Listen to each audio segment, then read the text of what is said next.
Seasons, greetings, founders. Are you ready to say thanks for the memories to 2022 and hello, gorgeous, to 2023?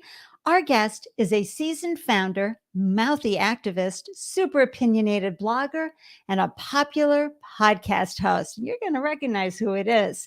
And for the third year in a row, she's here to help us celebrate the holidays and winter solstice. So grab your favorite beverage. I got mine right here, and get ready for a delicious and entertaining conversation that will have you laughing out loud and leave you feeling inspired and ready to glow in 2023. Stay tuned, everyone, for the Startup Life Live Show. Woohoo! It's party time.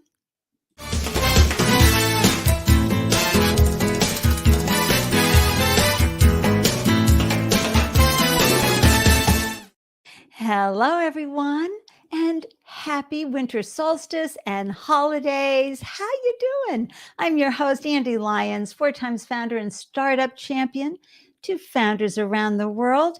And we're getting ready to party and celebrate 2022, this wonderful year we just all got through and soared through, as well as today actually is the winter solstice.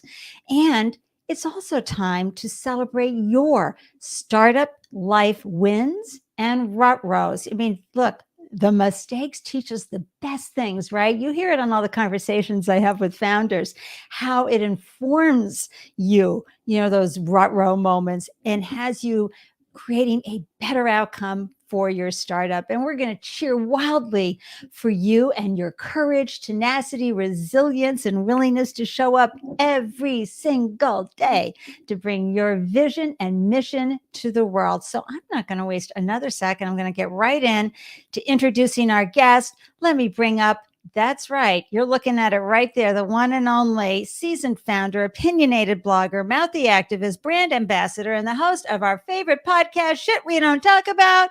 Woohoo! Welcome to the show, Mia Voss. Hi, lovely. I think I start every show like this.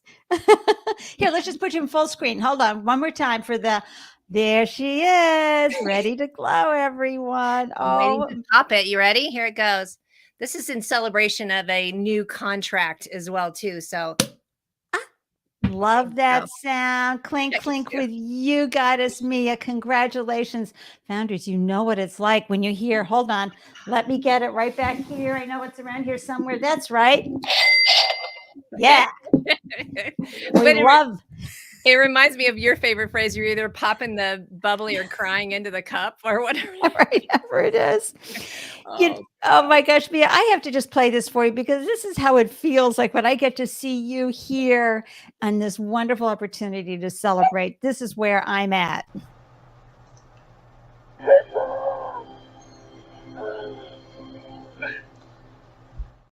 I love you so much for having that. That's the Die Hard, folks, which, by the way, in case you were wondering, it is a Christmas movie. Yes, it is. No fall. Hello, my friend. Clink, clink to you and your beautiful family. How are you? What's new in your world? I know you've been helping Invisaware soar and everybody that you mentor go wild with their wonderful businesses. Thanks so much for stopping by. So yeah, Mia, you and I both love Die Hard. It's one of our favorite movies.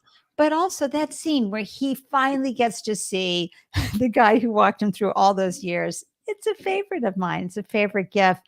And it's right up there with, the other, Die Hard moment, right? Oh, get together. We're having, you know what? I literally printed that off so that I could make my own. I need to get a little box with some tinfoil that you can make like a little Christmas decoration and put that in it. So. Oh my gosh. So let folks know where you're hailing from, because, here in the States, the Midwest is getting slammed with some serious cold weather, wind and snow. I am in Denver. And if you see me looking slightly distracted, it's because I told my mother that I would send her the YouTube link so she could watch live. So Marsha Morrow, information's coming at you right now. So she shows up. The Marsha Morrow, that's my mom. Oh my gosh. Yes. Blame mom for all this. So yes, I am in Denver, and I did see No Fall Now, Don't Start a Fight. I was sent that link, that he says that it's not a Christmas movie, and, what does he know? He's an actor. Right. What does he know? Exactly. I Just because love he him. starred in it and the other 4. I love Emily him. Sylvester. Oh my gosh, Mia, have I introduced you to Emily yet? No, I like She all the letters after her name. What are Oh those my acronyms gosh. for? Well, That's first of amazing. all, Emily, I don't know if you've got your IG reels on TikTok, but she's hysterical. She has a company called Mother of App, and it's all the information you need when you have the baby. Oh, And how she's important. like, and so Emily, seriously, you have me laughing out loud so often. You're sitting there, you're nursing, you've got the pumps going, and you're just laying it down the real Shazam of Good. motherhood. Good. And speaking as a non-mom, having that information so that it helps me be a better advocate for the rest of the community, I love things like that. So keep it up. All right. And No Fall, my family's favorite Home Alone. I like that one too. That is good. It's so good. So good. So are you going to get hit with a snowstorm? What's going to happen for you? Oh, darling, it's happening right now. It's not the Really? bomb cyclone that we had several years ago, but it is something where it was 51 degrees here in Denver. And, I test drive cars. So I'm test driving this Toyota Tundra. And, since we've already warned people to wear earbuds, Yeah. I just said that this thing has big dick energy. Woo, Yes. And So, and Mia's right. We did it in the links and when we were promoting the show, but I do have to tell you, we get very salty in our yes, annual solstice and holiday party. yes, we Okay. do. We And do. do you need a step ladder to get up into that big dick power car truck? I do, and it's so funny because I've been wearing cute outfits as well, just to really confuse the crowd when they see me roll up in it and then see me jump out of it. And it is kind of a little bit, and I'm 5'7", so I'm not super tall, but I'm not shorty short either. So it's very entertaining. But oh yeah, I can't wait to follow that, Emily. But So yes, so I went out and got firewood, all kinds of fun things to get ready for this. So apparently it's dropping as we speak to about 5 below oh from geez. 51 degrees. Oh, and is that Denver for you? I Yes. mean, when I lived there, I could not believe it how you get like 3 feet of snow and then the next day, I mean, who needs a snowplow? It's practically melted, but It's very that, menopausal here in Colorado. yeah. And No Fall, be sure to go check out Mother of App. And Emily, I don't know if you saw Mother of Fact app. Thank you so much, Mother of App. So sorry. Can I blame it on the champagne already? Emily's a local goddess here in Boston. She's amazing. So Emily, I don't know if you saw No Fall. Go check him out. Get linked in with No Fall. He's amazing, wonderful local. He's right down the road off 495, not Littleton, I think Westford or something. But you should connect with him. He's just such a terrific human here. And Kevin, he loves It's a Wonderful Life. I know. Me too. Oh my gosh. And I mean, I just can't help it. Just ball my face off. Oh, geez. And it just really, if you ever are feeling like desperate and it's just things are, I mean, it's what I would call radical gratitude. So, Mhm. so Kevin Heyer has a company called Higher Calling. I think Ooh. Kevin, help me out. I don't remember everything, but Mia, it's all about fentanyl. It's all about what happens. Woo! Oh, No Kevin, could way. you please put a blurb into the comments because seriously, he is changing lives with his Oh, business. Kevin, kudo. I don't even know anything about you except that, and I adore you already. I got my 21-year-old nephew that I had a road trip with last week, and he really didn't. I mean, he of course knows about opioid crisis, but we listened to the NPR Fresh Air with the author that wrote Empire of Pain about the Sackler family, and then he was just as furious as I was. And that was from about a year and a half ago, and I can't remember the author's name, but he's amazing. And so we've really been thinking a lot about that. So wow, I need to follow you, Kevin, and I'd love to have you on my podcast. I'm just gonna fish for people while I'm on the That's show. right. That's right. And everybody, if you're tuning in, I'm just going to be popping this up all night long. Here she is, the Shit We Don't Talk About podcast with Mia Voss. And boy, does she have great topics and great conversations. Be sure to go to shitwedon'ttalkaboutpodcast.com to learn more about how you can subscribe and follow everywhere she glows. And you know what? I forgot to do one of these.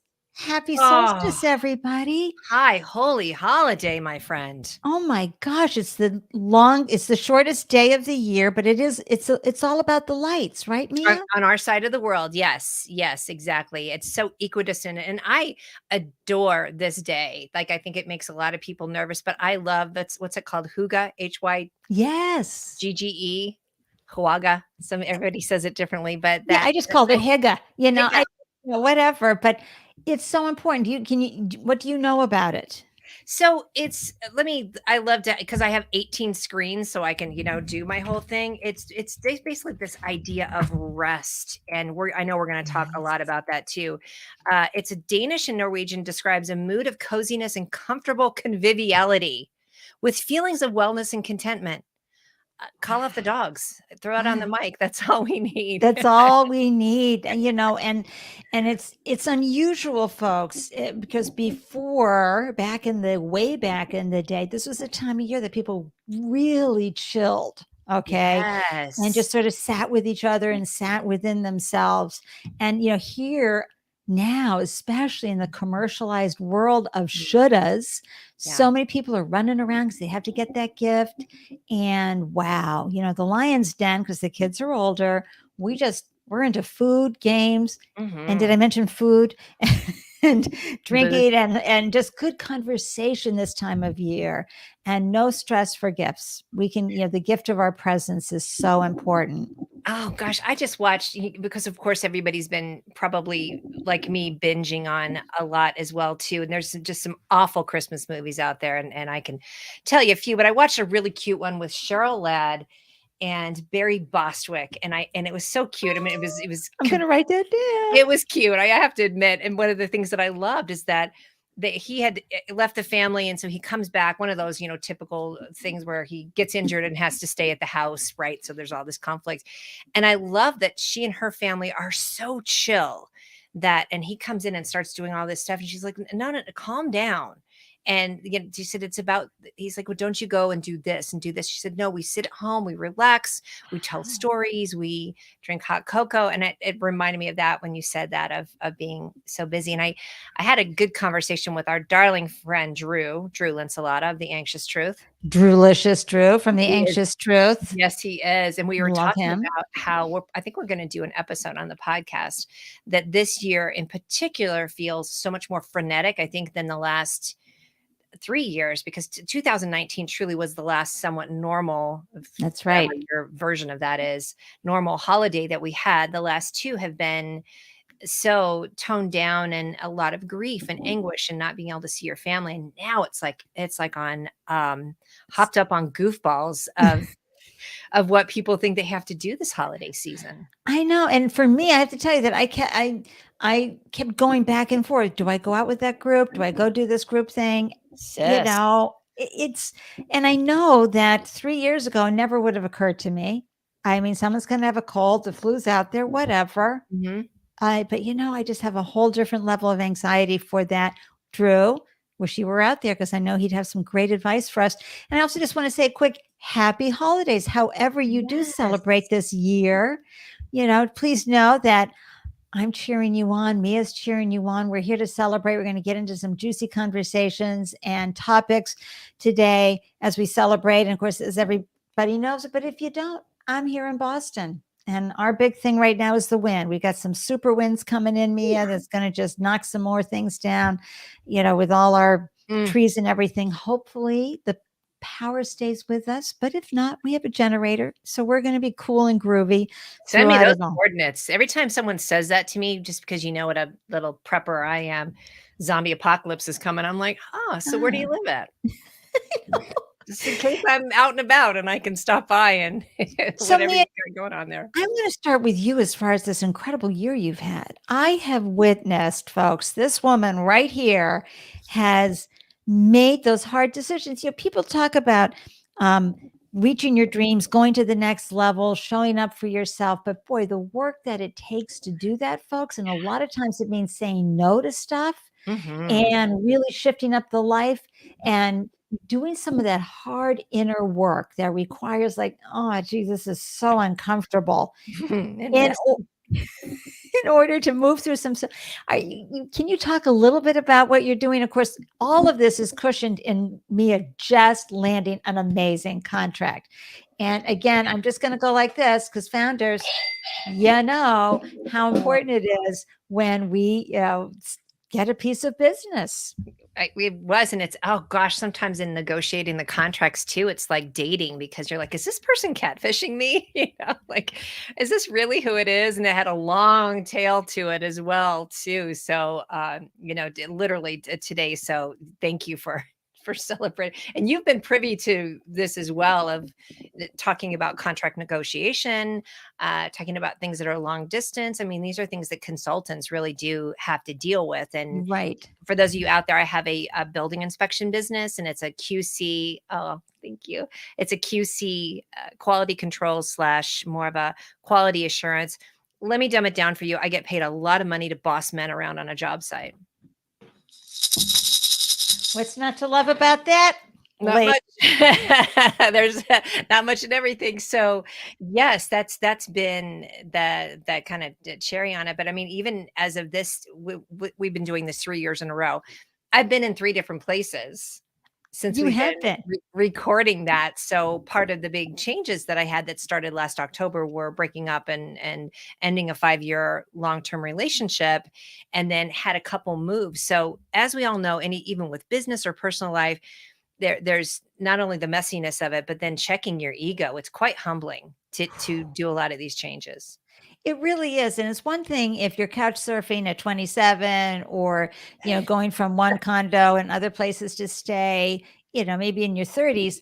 It's a whole different ball game as you get older because there's so much comparison out there Oh, where you goodness. you look around and go, "Wait a minute, shouldn't I be at this place in my life like they are?" Mhm. And not to mention the indoctrination we get about where we're supposed to be at certain ages in our lives and what we're supposed to be doing, and I just made the face. It's golly, so you know, true. but you did what was so important because you said, you know what? I've got more to give. I have more that I know that I can help the world with and be more fully expressed. But I have to say no to some stuff. And, Yes. and sometimes it doesn't mean like you're just going to have the smooth transition. You had a place picked out, the person decided to sell the place. So then you couldn't rent that and you had to Yeah. go up. And then the next place wasn't ready for a few months. So, So I had to go nomad, and this is all at the tender age of 57.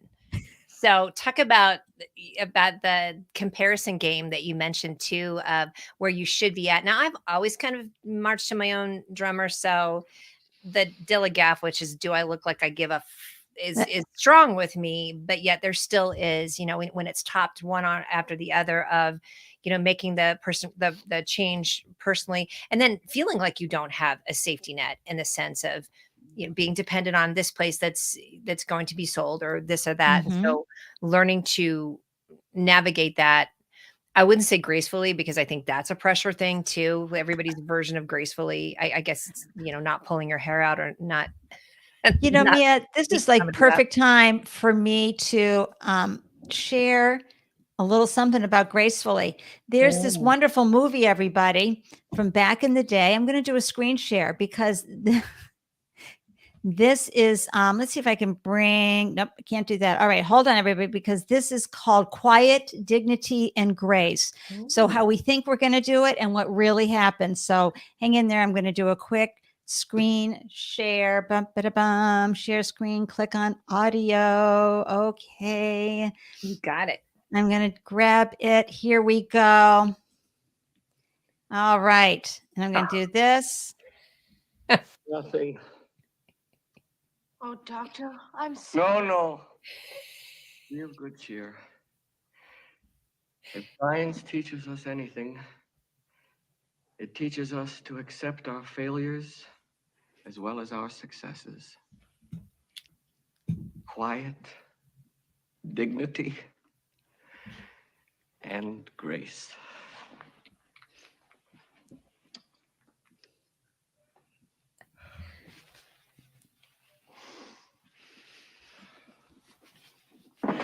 son of a bitch bastard! I'll get you for this!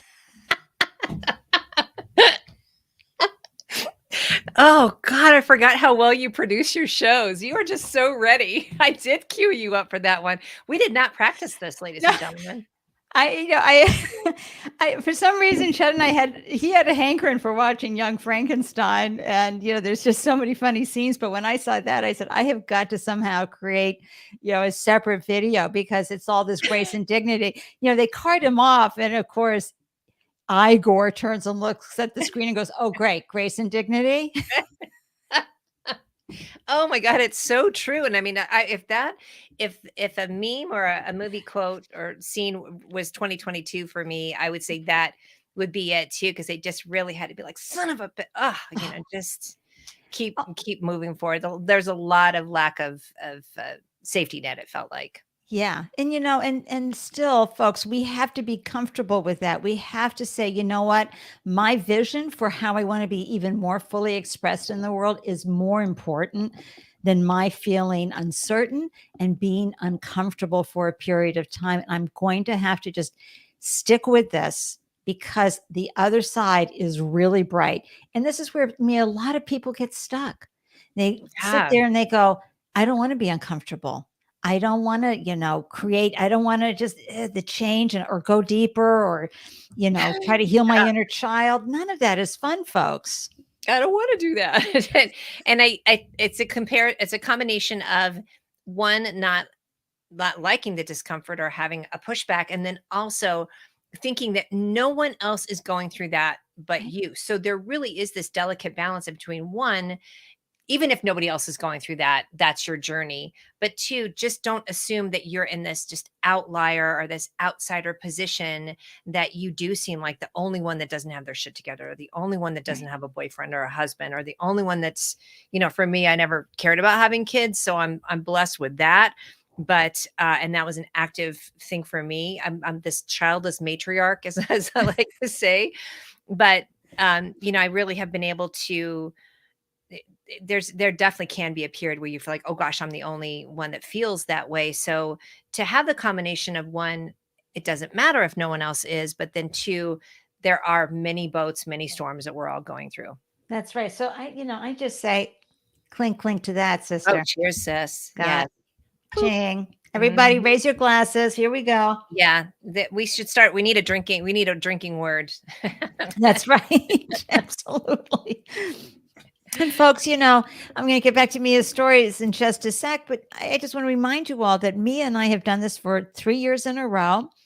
Here's the image of us. Let's see, what year was this? 2020. Yeah. See, I have the same little outfit on. It's not broke. I'm not fixing it. Yeah, that's right. And then last year, the Christmas tree. Oh yeah. I need to find that Santa shirt. That's what happens when you move. You can't find stuff. I know. It's so much fun. Santa hat. Oh my gosh. Gidget is here wearing her Christmas dickie. Oh, is she, can she come up and say hi? Yes, ma'am. She is right here.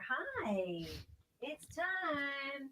Oh my God. Her tongue was stuck to the blanket. She was so passed out. There's Gidget, everybody. Oh, Mama, why you wake me up? But yes, this is her little, it was a Christmas tree skirt, but it does so much better as a dickie. Yes, it does so much better as a dickie. Oh my gosh, she is so precious. This is my girl, y'all. This is Gidget, our little rescue Frenchie. Oh, she was a little breeder mama. We do our little Friday with the Frenchie show. Oh my, it's wonderful. And folks, Mia, go follow her on Facebook or connect with her on Facebook as well, because on Fridays, she has a lot to say. She rants and she raves. I do. Kind of a topical thing, sometimes a little spiritual, a little bong breathing as we like to do. And then Gidget sits and just does her little thing. And does her thing. And also your IG stories are wonderful, Mia. Thank you, honey. I love them. Something fierce. So part of, your year was having to move around a lot, but also you chose to do some experiences. I did. That, were mind and heart and soul expanding. I say that the things that I ended up doing, it's not for everyone, but it's for everyone. Yeah. It's plant medicine. If you're not familiar with that, there's a couple different modalities. Some I had never heard of before. One of them, what I did, and don't freak out, is ayahuasca. I've also been experimenting with microdosing of mushrooms, and if you're anyone who's in any kind of social justice work or anything to do with anything environmental, you really realize how much this earth has given us to heal ourselves. Yes. And so if we get out of, oh, here comes the rants, folks. It only took us 26 minutes to really get into it. Here we go.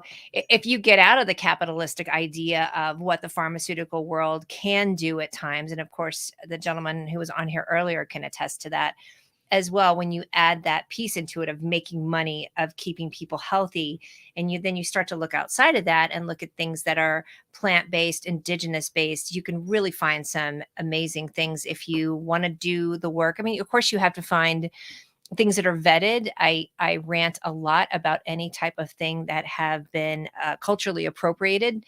There are many things. The yoga world has been culturally appropriated. A lot of the medicine world, mushrooms, cannabis have also been turned into this. What do you mean by culturally appropriated? So basically, it's when you like what's, it comes from an indigenous source, but yet it's not even sourced through that person or given the attention of that the money should go to them to help you educate it. It's something where you could not look that far to find a retreat that's run by, for lack of a better phrase, a bunch of white people that have gotten the wrong, that haven't sourced properly the materials that are with it, and don't bring in indigenous people and funnel their attention and their information to them.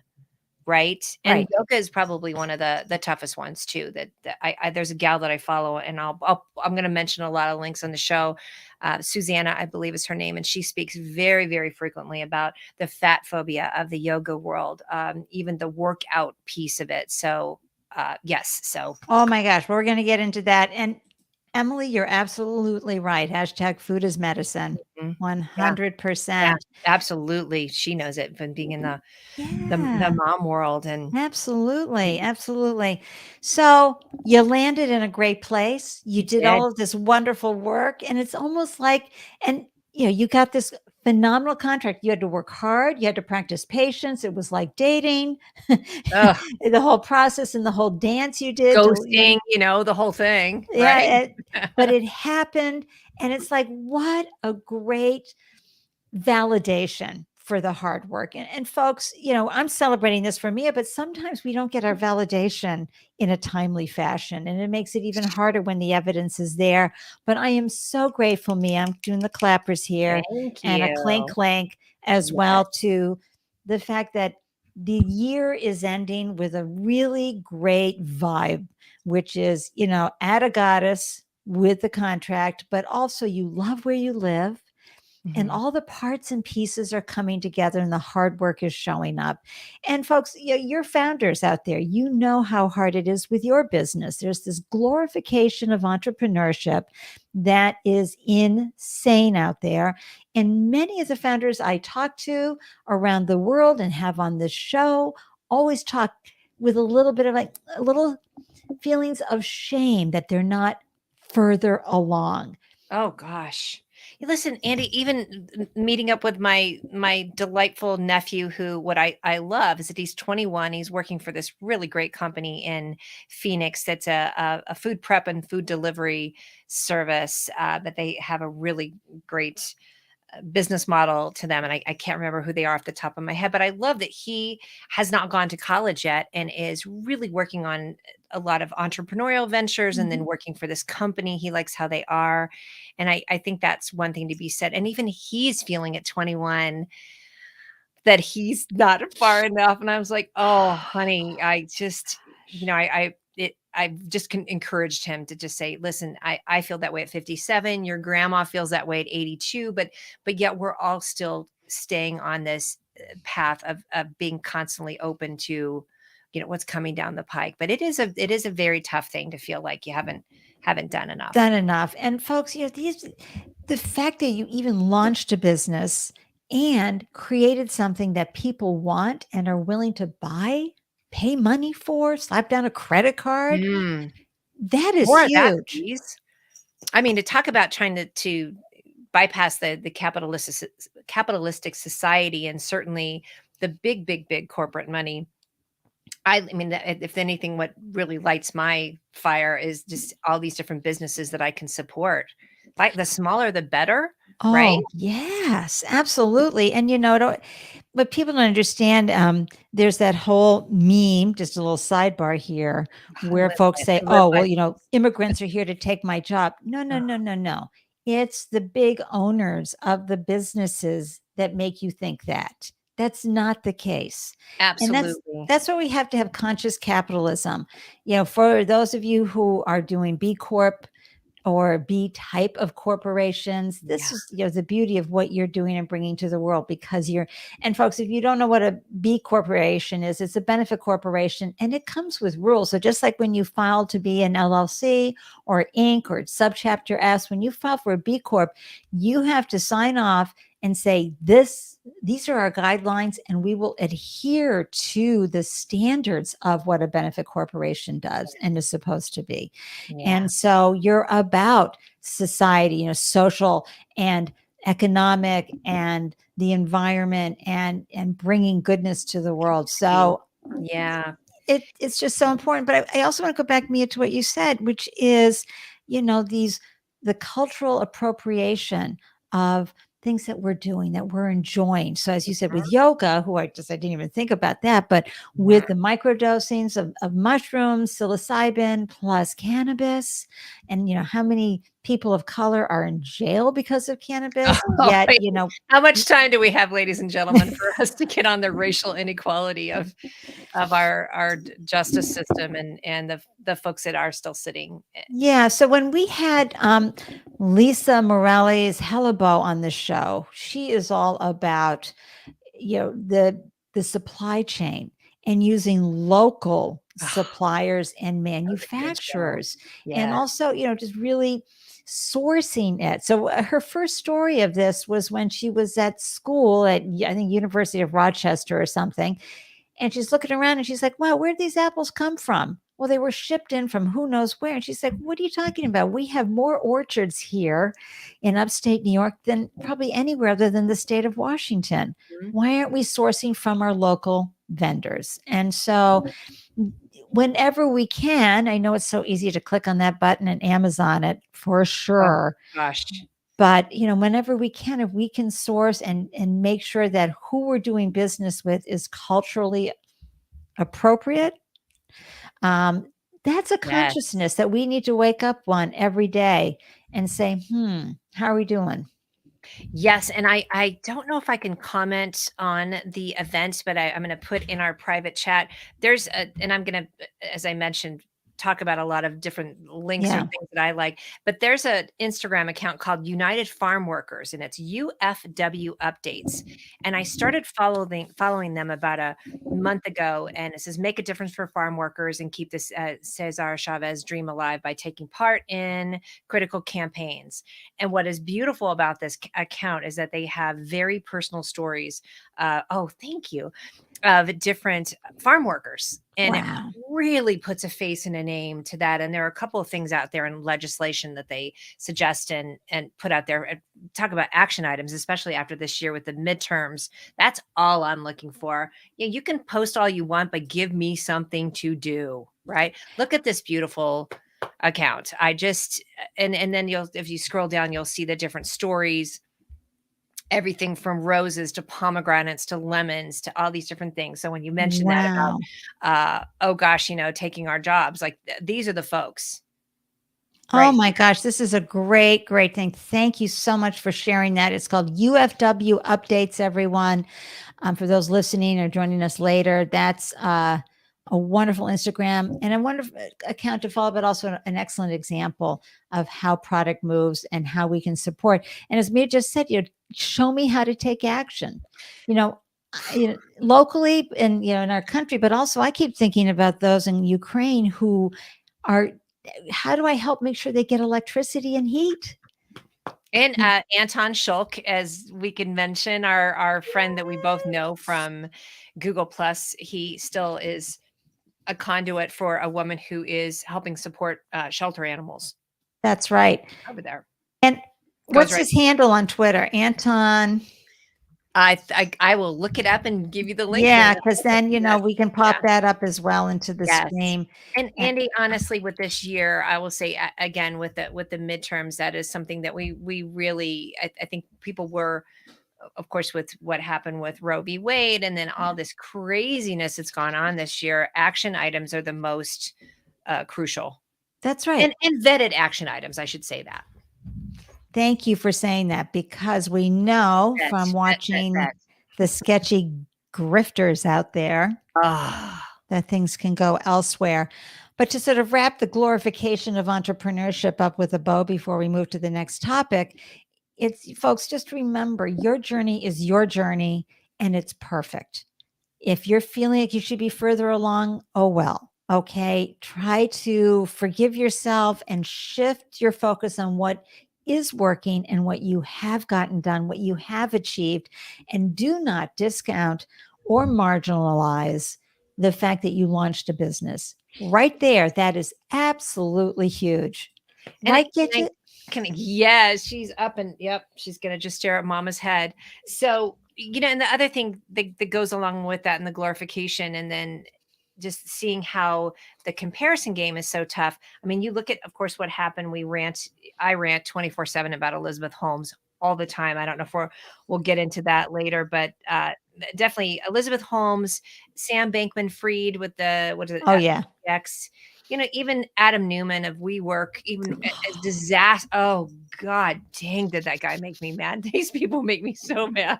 Oh my gosh. Anybody have thoughts on that? If you're tuning in, we want to Yes. know. If you're tuning in later during replay, we want to know, because do not help me with my outrage diet.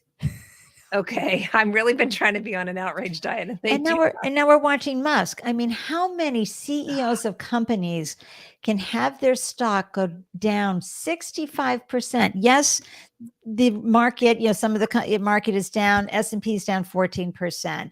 The Ford could be down 25%. 65% for Tesla.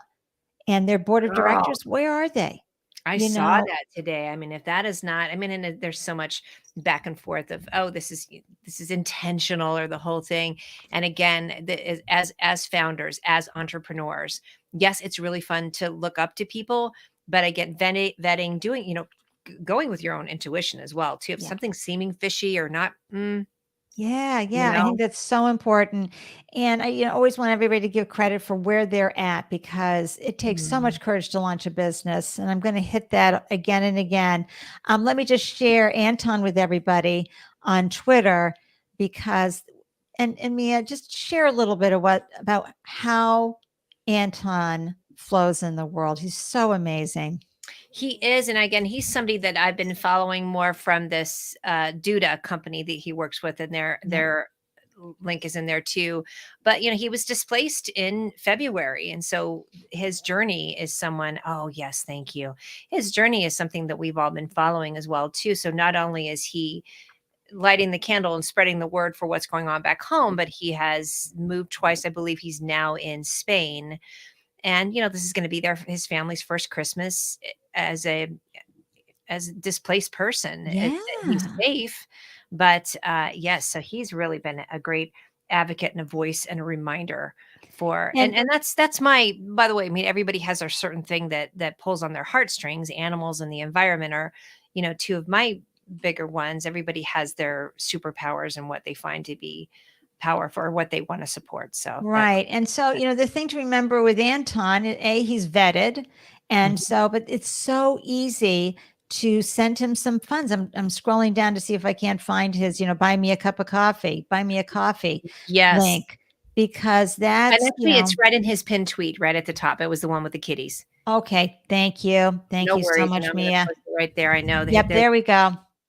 Right there, everybody. buymeacoffee.com/Anton Schulke, Shulke. And anything to help these animals. So thank you for bringing that up, Mia. Yes. And boy, talk about the vetting, and I'll post the link in here too. The vetting is just a huge piece that has come up for me over and over again. One of the things that I've gone through, and I had it on my podcast, was an episode about friendship breakups. And, I think that's something that people really do need to pay attention to. with vetting, with having the people that are in their world of who they say, hey, this person is great, or I'm going to give this a recommendation, or maybe not even speak up when there's something that's sus that's happened Yeah. with them. I mean, it's a very delicate balance, but I think this is the time, with how important it is of everything we're all doing out in the world, whatever again lights you up, is to make sure that you are very, very aligned with the people that you are either doing business with, going out to coffee with, seen in pictures with, as much as you can control it. I know that sounds a little crazy, but I think you really want to be careful about who you That's right. spend your time with. That's right. And and whew, it's a vibe out there, folks. It is a whole ass And, vibe. and, It's a and we whole ass vibe. and we we've glorified Musk, we glorified Elizabeth Holmes, we glorified Adam from WeWork. Yep. We do all this glorification because we want to emulate, we want to be that. But let me tell you, the pressure on being a unicorn. Yes, there were 174 unicorns in 2022, folks. Can you tell Okay. me what the definition of unicorn is? Yeah, over $1 billion in valuation or revenue. Okay. Yeah. So So they it's just, not necessarily to do with gender or the whole. Okay. yeah, Gotcha. yeah.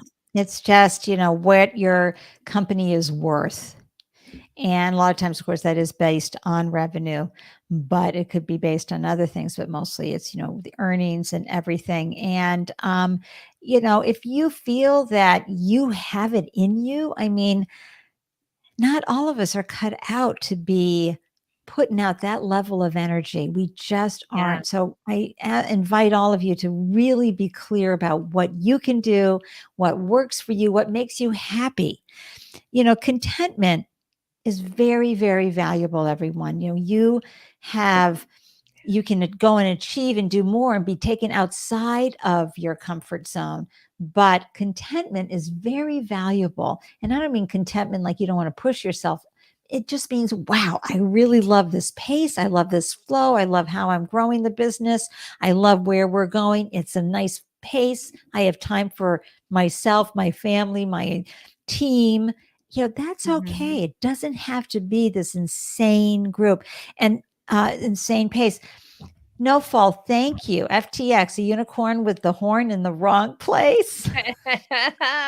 Boom. No doubt. I mean, and that has just gone rapidly. So, They just put him in the same jail that that Epstein was put in. So hopefully the cars are going to be in better shape for him. oh, I mean, that's another one to celebrate, just as an offside of Ghislaine Maxwell. Thank you for some bit of justice of Yeah. what's going on in the world. There seems to be a lot. This seems to be a year of retribution, and Binance to follow soon. Yes, I've been following a lot of that. I think Warren Buffett even had something to say about cryptocurrency today, which everybody's got an opinion about something. Yeah, So. but crypto has real, what I call the pyramid scheme. So yes, we're all envious of those people who initially at the top of the pyramid made out gangbusters. Oh my Mhm. gosh. But when you invest in that kind of pyramid scheme, everybody, someone is going to lose. That's just what happens. And you have to say to yourself, is that in alignment with my integrity and my moral compass? Everything, everything.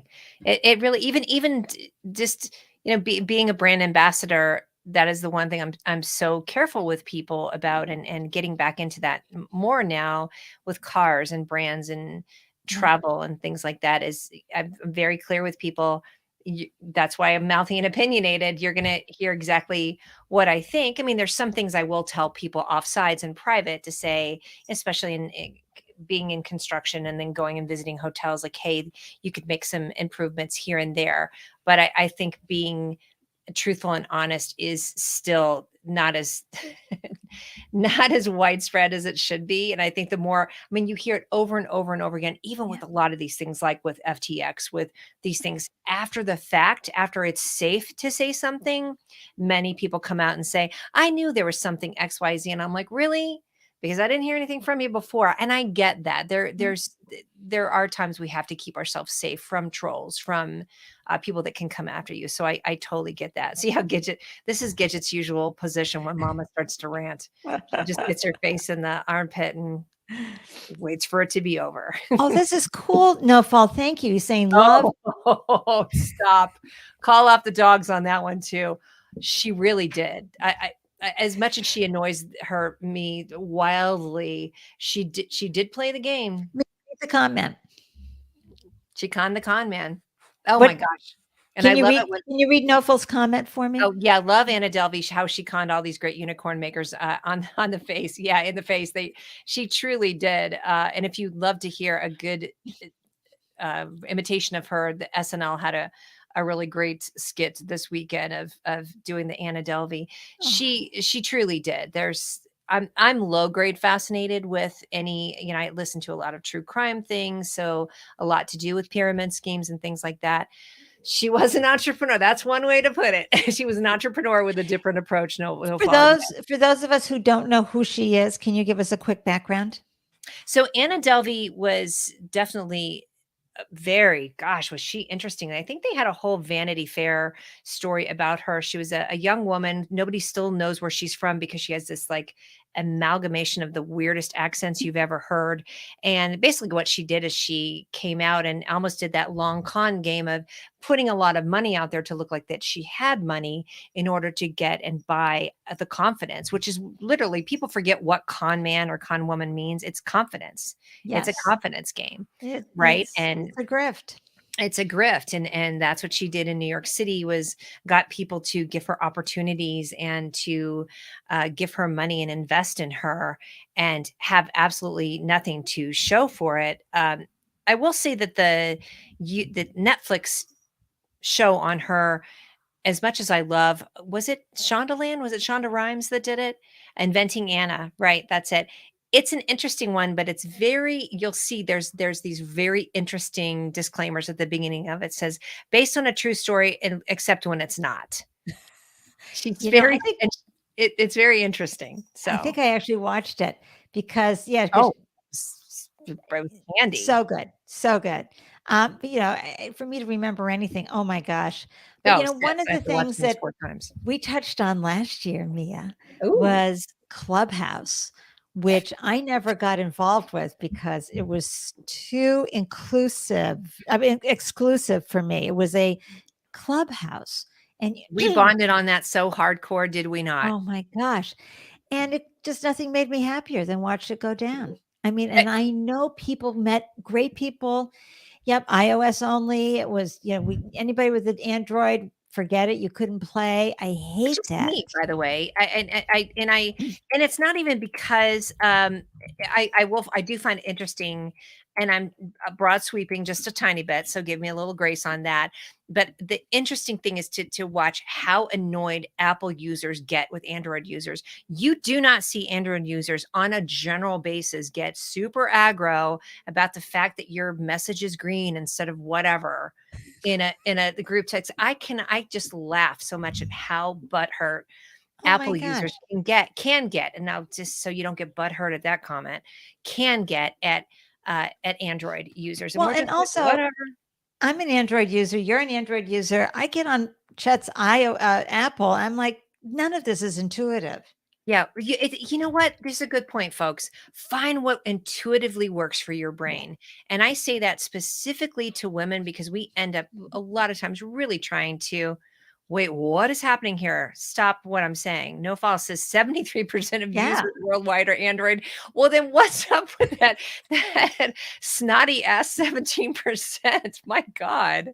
It's true. And that's what Clubhouse did. They excluded people who were not. And I remember somebody that we both know said to me, well, they haven't developed the app. And I was like, look, they raised 20 million on the idea. What do you mean they don't have an app? Any woman or person of color going out for money, if they didn't have an iOS and an Android ready to glow, forget it. They wouldn't have gotten any money. But, it was just this, again, the white male going to Silicon Valley. What an elitist group of people. I'm sorry, Silicon Valley, but yes. And here's what I also found embarrassing and inexcusable was how long it was. Because don't tell me, you and I had this rant about this. Don't tell me that you've been given all this money and it's still 6, 7, 8 months later when you still can include people. 1 year from launch date. Oh, goodness gracious. That is and guess where they are now? you probably know this, Snowfall. India are the biggest users for them. So clearly, we all dropped them like a hot potato. And here's I think the thing too is if you are at the top edge of something, if you were an Apple user and you're using that moniker of being an expert or at the top of the food chain in Clubhouse, just if it's, I mean, just as we talk about in anything to do with social justice, if you're only at the top here because everybody else is below you, you need to think about yourself. Exactly. So one thing you and I are high grade fascinated over is the nap ministry. Now, oh my gosh, when I first saw the nap ministry, I thought it was about taking a nap. I thought, oh, isn't that cute? Oh my gosh. Oh no, Get ready. no. Get ready to be high grade obsessed, folks. Yeah. So Mia, tell everybody about the nap ministry. I think you might have even been one of the first people to introduce that to me. So I threw in a YouTube link, and that is to this. There's a wonderful series on NPR called Life Kit. Let me also tell you, folks, that even if you don't use what is it, Spotify or different things to listen to podcasts, YouTube is such a wonderful resource for that. I get my 10-minute, I can get on YouTube and go, give me a 10-minute meditation to calm my ass down, right? And it will give you even a funny one, the honest guys, they have the F-bomb in their meditations, which I busted out on my nephew. He was not expecting that one at all to get him to start meditating. But anyway, so that's my push for YouTube, Life Kit NPR. So what I just shared, this woman, her name is Trisha Hersey, and I believe she is part of the clergy, right? Right. And she and there's nap ministry as well too. And I just listened to this. This is about a 24-minute interview. If you'd like to get the, what do they call it? The gateway drug to the nap ministry, this would be it. I mean, talk about the hustle culture. I know we were going to mention that as well too. But look at the title, everybody. Why Rest is an Act of Resistance. And that's her book, Resistance. Rest is Resistance, a manifesto. Yep. And so I'll have all of these links in the show notes, and I will do but here's what I want you to know about. Oh, let me just put that in the big screen for y'all. Yes. Make it prettier. Well, forgive me because I'm on this mic exhausted. Is that me? We all are, though. I think we are.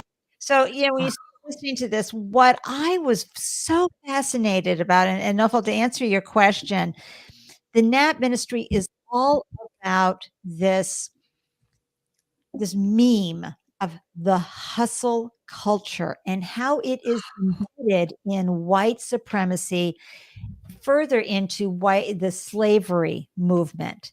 Because as a slave, you have to work all day. As a servant, you have to work ridiculous hours.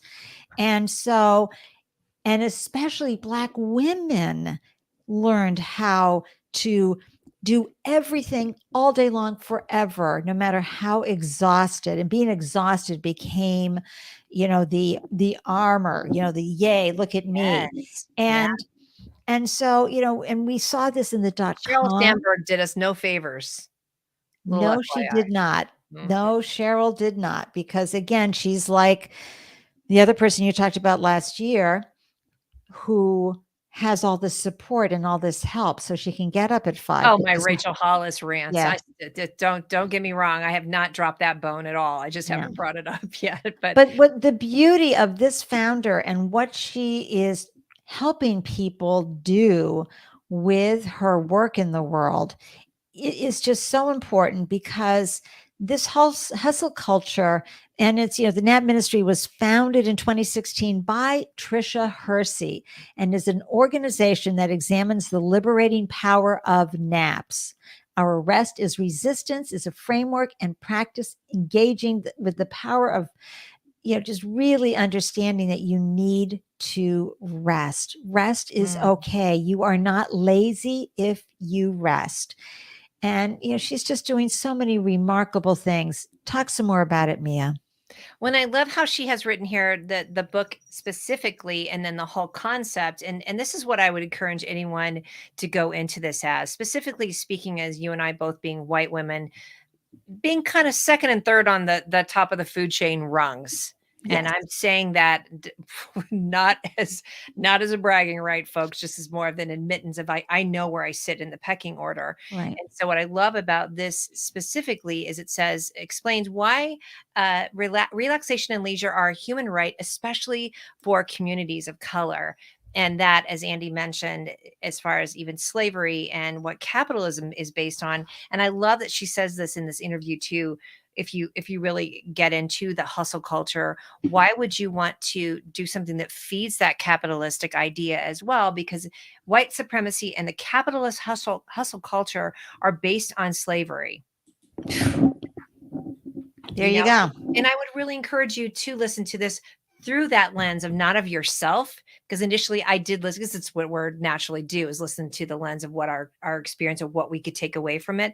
But if you listen to it from the lens of the woman that's writing it, and then you see what's going on in the world as well too, of every time you turn around, I mean, everything from what happened with the crusty old white lady with the gal that was in the not the queen's consort. We really recently had this horrible incident at the palace where this woman kept asking this very, very important Black activist who had come, and she does a lot of work in bringing women, especially when it comes to trigger warning, domestic violence. And she kept saying, but where are you from? But where are you from? And so these microaggressions that Right. we do not realize. So again, I just really encourage you, one, to take away, because we all need to have this. I mean, again, this idea that she says it is our divine and human right to rest. I don't have to be productive in order to be worthy. Now, yes, we need to pay bills. Yes, we need to pay taxes. I get that. But when you start thinking about that rest piece. So again, I encourage you to look it through the lens of the person who wrote it, which is this bishop, but then also really start taking it. And I think this time of year is a perfect time to start integrating this. Oh my gosh, Mia, when I launched with Chat, the .com that we had, and really got Darling Chad, entrenched, as he's known in my house. darling Chat, Mhm. when, and I started looking around at what was happening and the hustle that was happening, there was a lot of young men who were launching these businesses, and they were able to sleep 24/7 at the office, and that was fine with them. I was interviewed by Wired magazine, and I said, this culture is not sustainable. This is not family friendly. This is not friendship friendly. Yeah. This is get burned out friendly. And Yes. burnout is for real, folks. You cannot be who you need to be by getting burned out. And a lot of times, we had a wonderful woman on the show, Whitney White, who talked about how to take back our time. It's so important that we get so caught up in what we want to get done. We do. And we think it's okay to work 14, 15 hours. And I will say, growing up in the Midwest, I grew up in central Illinois, and I've always told the story about the first time I had heard the term "work smarter, not harder." Something rose up in me in a protest, because that sounds lazy from where I came from, right? And so a couple other things, because I did take some notes, because this one I loved. I thought we could do a whole show on it. Productivity. We've been taught that by the curriculum, I said, of white supremacy and capitalism, and not being, she mentions the phrase, not being on capitalism's clock. And so taking this time to rest, resting is a part of the strategic plans. Resting is generative. It's not frivolous. And she even talks about the grind culture, and even having hobbies, how then we're even encouraged to monetize our hobbies rather than just have them.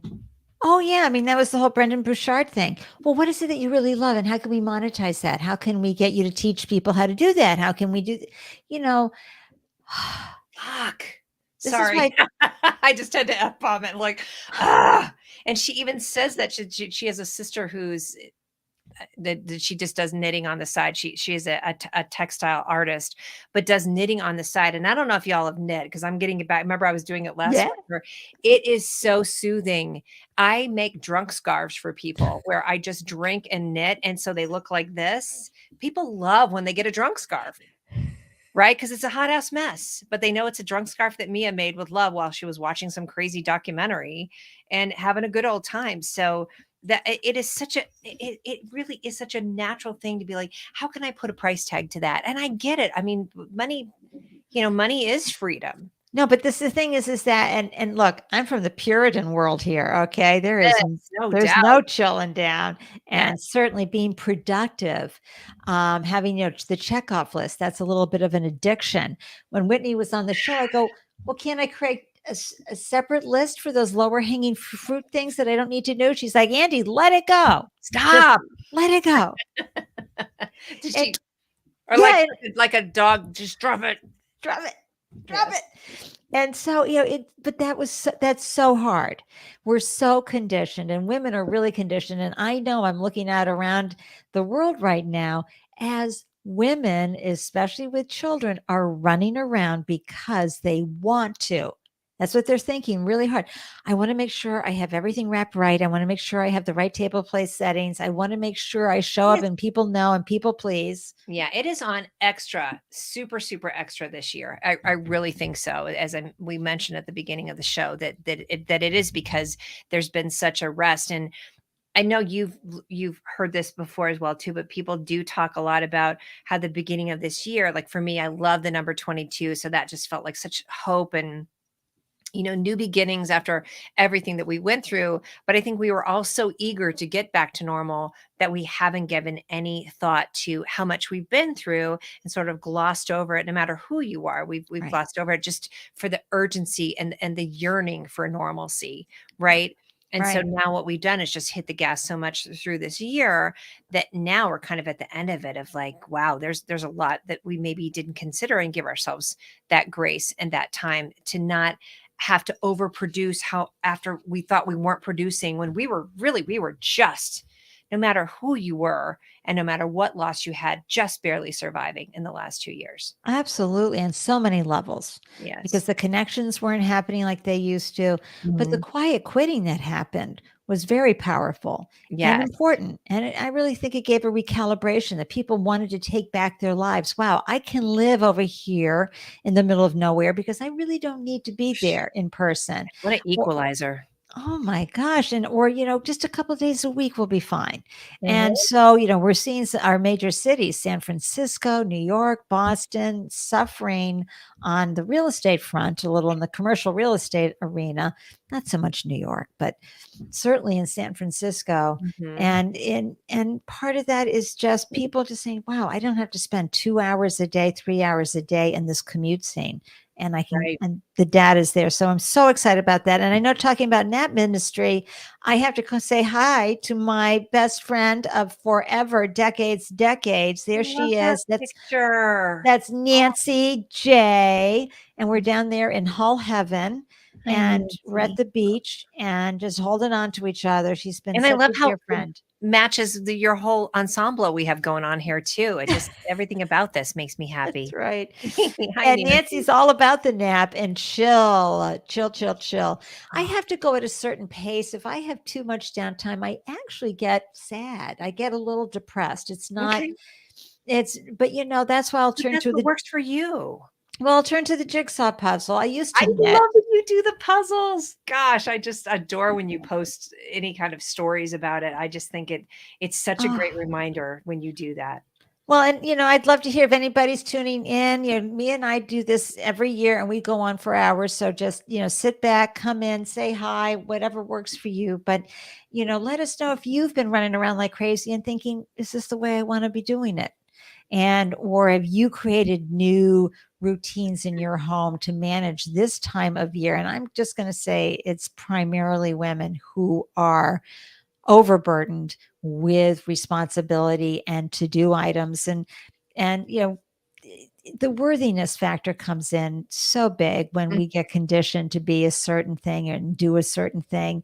And to remind everybody, you could get up and do your nails maybe and make yourself a cup of coffee and you are worthy. You could just not even get up and you are worthy because Listen, if you put decide. pants on and brushed your teeth, like just celebrate that. Right, Right? Mama Bridget? does. It does. I know she's just getting so sleepy, like she's listening to all the rants. She is.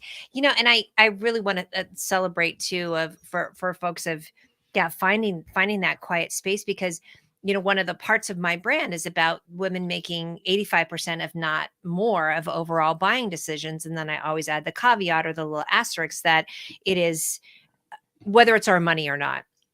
Because Yeah. people tend to not believe that thing when they're like, well, you don't make as much money. I'm like, well, now you are admitting that that white women are making 75 cents on the dollar, drop that lower and lower when you don't look like a white woman. Yeah. And again, that's not a honorable thing either. But think about the exhaustion that we have too, the decision exhaustion and things like that, because we do think outside of just our own little sphere. And this is not a bash on men at all. It's just how we do on a kind of, for lack of a better phrase, Mars Venus type of thinking, that we do think, oh my gosh, I know Andy would love this, right? Or she likes puzzles, or I do this. So from a buying power perspective, we think in terms of, even as someone who doesn't have kids, does that mean that I'm not going to see something super cute and suggest it to my friend, or something, even Emily, in your world of, I would think, oh gosh, this would be a great link for her of some, healthy things to promote as mothers. And so women do tend to think non-siloed, and it's fucking exhausting. Sorry. Oh my God, I never even knew about decision exhaustion. Right. I mean, But that, of and then that's just from, course. I mean, listen, this is why the top of Gidget's head is so dirty. Like I said, because she got her ashing from my friend Arthur, but he called me. We have this, this cyclone thing coming in, and I said I need to buy firewood. Then I get online and I just went, oh, dude, I can't. And I'm talking there. People are telling me about BTUs and what is happening here. I'm just happy I know what I Greta want a quart of Thunberg wood. I I can't want make to that go happen. today, and that was exhaustive. Now, luckily, and I love to always preach about this, of having your board of advisors, board of trusted people to go to, that you can say, hey, I have no idea what's happening in this. And so I have friends that are have trusted consultants and contractors and folks that know about that. I really encourage you, if you do not have a bunch of boards of advisors, boards of influencers, And that's for your personal as well as your professional. everything. So you turned to your buddy, and what happened? Oh God, thank God. Arthur's like, hey, let's go out here. And then what was really fun about that, because I love to create these stories, is we go driving out, and I'm driving the Toyota Tundra. So that was super fun. And then I pull into this Colorado warehouse, Colorado wholesale landscapers up in Brighton. So we'd take a little drive, and they're just beautifully done.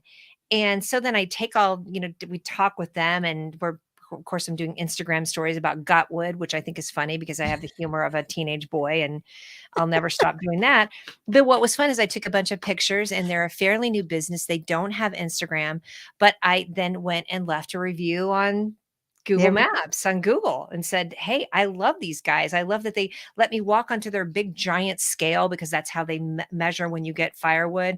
You get on this big scale, you drive your vehicle onto it, they weigh it before, and then you drive back onto it after you fill it up with the wood. So then I rolled my happy ass onto there and thought that was funny to just weigh myself. And you know what I mean? Just having these fun adventures of finding new businesses and finding people that you want to shout out. You know how I get excited about. Oh, absolutely. And you turned me on 2 years ago when you were here about doing the Google reviews. Now, I don't go anywhere, but a small business, I take a photo. Doesn't matter if it's nails, eyelashes, Ooh, or girl, restaurant, that's on my everything. board of advisors. Great nail people, great lash people. Yeah. My facial gal that gave me the little dermaplaning, my face shaving, as I like to say. And I adore her. I actually went, here's a good story. I went today because I had, I'm actually getting ready to get Botox for the first time. I'm going to out myself. Oh So my excited. gosh. Yes, not fillers, Botox, right? You see these little expressions? I have a lot to do all Yeah. the time. So Oh my God, I girlfriend, can't wait to see it. I'm excited. I'll do a before and after. But what I loved is that she really empowered me, especially being in Colorado, where the sun shines, I don't know, 340 days out of the year. Like, you don't need to have all this complicated thing, like this 20-step regimen for your face. She just said, you need this that's got that's the UVA and UVB. And I went and spent $230 with this wonderful woman that I love on these products that I know are going to last me 6 months, because I also trust her. I trust all the information she's given me about my aging ass face. Gina's face. And we can get into ageism next in just a Oh second. goodness. And Hey, anti-aging. Never buy anything that says anti-aging. Oh, hi. Hi, Dr. Nancy Lee. So happy you're here. Product manager, accelerator. You know how much I love accelerators. Oh my gosh. It's, Yeah, you know, just that and word alone. oh my gosh, it's so good. So happy you're here. Thank you. Thank you. It's our end of year celebration with the one and only Mia Voss. And let me just pull this up right here. She is so many things, season founder and all that, but she's also the host of the Shit We Don't Talk About podcast. And, you know, through Mia, we learned so much about things that we need to know that we didn't know we needed to know, whether it's neurodiversity or cults or how to, you know, have a proper end to a friendship, to Yeah, sleep. dating, dick pics, the whole thing. We got it. We gotcha. You know, everything. It's so important. A lot And about social justice too. I will say there's quite an emphasis on that as well as I'm and Andy, you are on this journey with me. oh, To I'm following you. I would get into Mia's slipstream, everybody on the social justice I love because that phrase. awareness is so important. And just continuing to pull back the filters and filters and filters of indoctrination that kept us from really truly understanding, you know, just from, you know, the whole voter suppression as Woo! far as social justice and how difficult that Goodness. they made them. I mean, the biggest glaring example is what happened in Georgia with the quote runoff. Those runoffs were to keep Black and young voters from voting. And the Oh, they fact, truly were. boy, did they, you know, just say, oh, hell no. And they stood in those long lines where nobody else had to. Nobody. Yes. And And can I rant on that for a second too, yeah, to also let you know how much your vote counts? Because unfortunately in Colorado here, uh, Lauren Boebert won by 526 votes. And now, gosh, I apologize. I'm forgetting his name. And he was just such a wonderful candidate. But I mean, he definitely he relinquished worked her hard. Yep. and gracefully. And of course, Jenna Griswold is she is our Secretary of State here. I really encourage everyone, because if we're going to talk about business, your voter power is so important. Yeah. And Andy, I know you talk about this frequently too, of knowing who's in your local realm, who's your sheriff, who's on your school board. I mean, my gosh, when you see the hot mess that's going on with you know, book banning and so forth, and then different people that are getting booted immediately as the school boards turn over. But even your Secretary of State, again, our adorable Jenna Griswold, and I say that respectfully because she is what allowed us to vote easily. But again, Lauren Boebert, sorry, I'm just saying her name, won by that small Right. margin. So please don't ever think that your vote doesn't count, and really cherish that right It's to so vote. meaningful. You know, I was listening to Jane effing Fonda the other day. I mean, you talk about an activist who, you know, I mean, this is a woman, folks, who was sexually abused as, you know, at the age of 7. Her mother committed suicide in an institution Jane when Fonda? Jane Fonda's mother. Oh, wow. I didn't know that. I was this And many years old. oh my gosh. And so, and Jane says that she left her body when that happened. She was 12. And it took her 5 decades to come back and get embodied again because she was disembodied. Yeah. And it led to eating disorders, et cetera. But when she did at the age of 62, decide to dive deep into, well, why am I really here? And who am I really? And how can I bring my whole self here and really be truly authentic? In digging into her past, she, you know, looked at the records from the institution where her mother committed suicide and found out that her mother had also been sexually abused as a girl. And, you know, I don't know if folks know this, but Jane founded a foundation in Georgia to lower teenage pregnancies, and she did by over 70%. Oh my gosh. It's serious. But what she Wow, found out is dedication. every single one of those teenage girls had been sexually abused.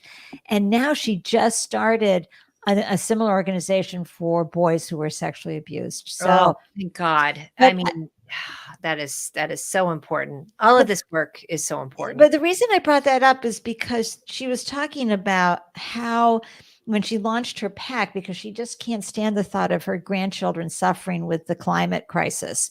And she just wants to, like, with her last breath, know that she helped, right? And so she started Fire Drill Fridays, and she started a PAC. And she said, we don't have the kind of money to influence presidential races or Senate or House. But she goes, so we're all in the down ballot, but boy, is that where all the action is.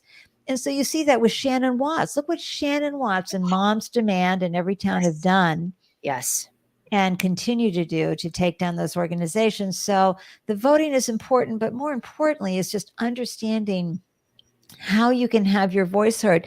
And I will tell you, folks, I know for a fact that there are companies in the States where reproductive rights are no longer a woman's rights at all, where companies in those states are looking for senior level people, C-suite level people, Mm-hmm. male or female, and they are not willing to move to that state because perhaps their wife or partner is in her reproductive stage, or they have daughters in their reproductive time of life.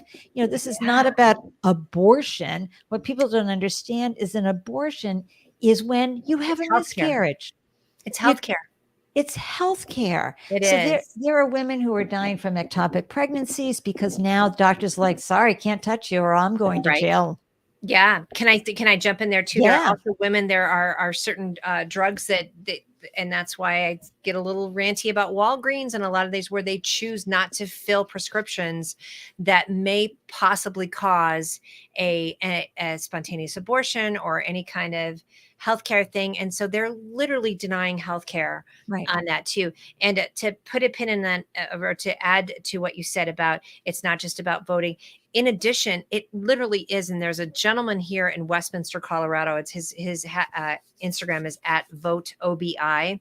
I adore him. And he does what I also do too, is go through the judges. He goes through the issues. Yeah. So when you do vote, because now we've got a little bit of a break for a bit, but be very, very well versed on every single thing on your ballot. And what I'm doing now, no matter what happened in this last election, now I'm looking at everybody who did get elected. Yeah. Both sides. Right. Okay? Both sides, because, we've got snakes in the grass on all sides. And right. So being attuned to it now, this is the next step. Talk about loving action items. And I'm talking to everyone. I don't care if you vote. I'd rather not know you if you vote on the other side. I'm just going to be honest with you. But Mia, they seriously, just interrupt for a quick second here. Yeah. The new narrative is in 1945, that's what the Germans said. Oh, there's two sides, or they're family and I love them. No, you have to call people out now. No, It's absolutely. the anti-Semitism, the racism, they need to be called out. I just, it's incredible to me. And it's interesting as I was looking at this again, England has been interesting in bringing a lot of these people to. There's a 95-year-old woman who was a secretary in one of the concentration camps. And not to say that the justice system did it justice per se, but they at least brought that to still of like, folks, it's these 100-year cycles that we're looking at. So all this dialogue and a lot of the things that we have going on right now, if you think that's innocuous and harmless, no. I mean, this is my favorite phrase to say. I will disagree on pizza toppings, but I'm not going to agree to disagree on things that are going to get people killed. Right. Yeah. And that's going to be the biggest soundbite. Let me just put that down. That was 1:18, 1 hour and 18 minutes into our conversation. This is so true. This is not I just have to agree to disagree. No, you are not going to be silent while we watch fascism. I really do encourage it too, because, and unfortunately what happens is that, and we talked about it before on not speaking up, for instance, when there's somebody in your community that you perhaps had a suspicious incident with them. I think just being more honest, and I'm not talking about she speaks her mind, 2-year-olds speak their mind. So please, pump your brakes if you just want to just randomly say what you think without being emotionally intelligent about it. However, when you are speaking up and defending people and defending things that are destructive to other people, that's not your experience. I would say that silence is agreement. That's right. And so to bring that into startup life, everybody, this Mhm. is where your culture is so important. This is where, we need to continue to educate and lift people up, but also being really clear about your values so that, folks can perhaps let go of watching nation state TV shows like a Fox channel and understand that immigrants aren't here to take your job away. That's a capitalist meme. That we all are human. We all have wonderful things to bring to the plate. There's abundance, not Yes. scarcity, and that we are consistently fed from mainstream media a bunch of garbage, and we have Both to of learn. us, all sides. Yeah, We are. totally. We have to learn discernment. Discernment. Gosh, I love that word. It's so old school and so good, and we need it more often. And I will say, here's a good balance in between the family and friends and the agree to disagree. So when darling nephew was here, who was raised on one side with a very, if they could have been at the January 6th, they would have been side of the family. And so I could see this struggle with him again as a 21-year-old heart-centered young man. A lot of the dialogue he had heard and he had been fed. And so we were talking about it, this random comment came up about, I just don't understand how immigrants can show up here illegally and get all these benefits and all these different things. And I just said, nephew, let's agree that the two of us are going to do our homework, because I can't speak directly of what it is you think that they're getting and what they actually are getting. I'm going to admit that I know somewhat of my side, but I don't know the details. I said, so let's both of us go and take a look at that and see what it is that is happening with folks that are coming here, whether illegally or legally, and what they are getting before we make a decision about that. And so we agreed to show emotional intelligence and both do some homework on it Yeah, and find out what it is, that's right. and And then then advocate. That's the action step. absolutely. But see, we don't have, because of what's happened over the last 6 years, this whole alternative facts thing it's just so Woo! frustrating. And it drives me a little Looney Christ on a Tunes. cracker. That's the worst phrase ever. It's so, and she said it. Who's it that said it? What's her name? Kellyanne Conway. Golly, and all I can think of is the SNL skits on her. But she said it with such alacrity and ease of the white person ease of like, what? Right. Goodness Like, of gracious. course that's okay. And it isn't. And so, bringing that back, it's education. One of my favorite things that happened recently was, I don't watch the People's Choice Awards, but I happened to see Lizzo, and I just love her. And she said, I can't accept this, People's Champion Award. And so what did she do? She brought out 12 women from Mhm. all the Oh, you sent me communities. that. Yes, that was beautiful. And she said, let's talk about what they're doing. This is the whole education part. And we know that the Gen Zs, your nephew, my sons are, really are about the we. How can we move forward? And that's what she exemplified by bringing someone from the indigenous, from the Asian and Pacific and Islanders group, to the mom of one of the teachers in Texas who, died trying to save her students' lives. People who are out there advocating. Woo. And that's where we can go with our money, with our businesses. I mean, Yeah.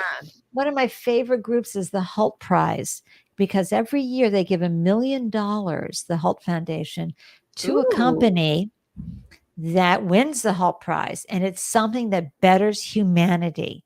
And this year it's fashion tech. So that Ooh, you know is, how we get into that. Yes.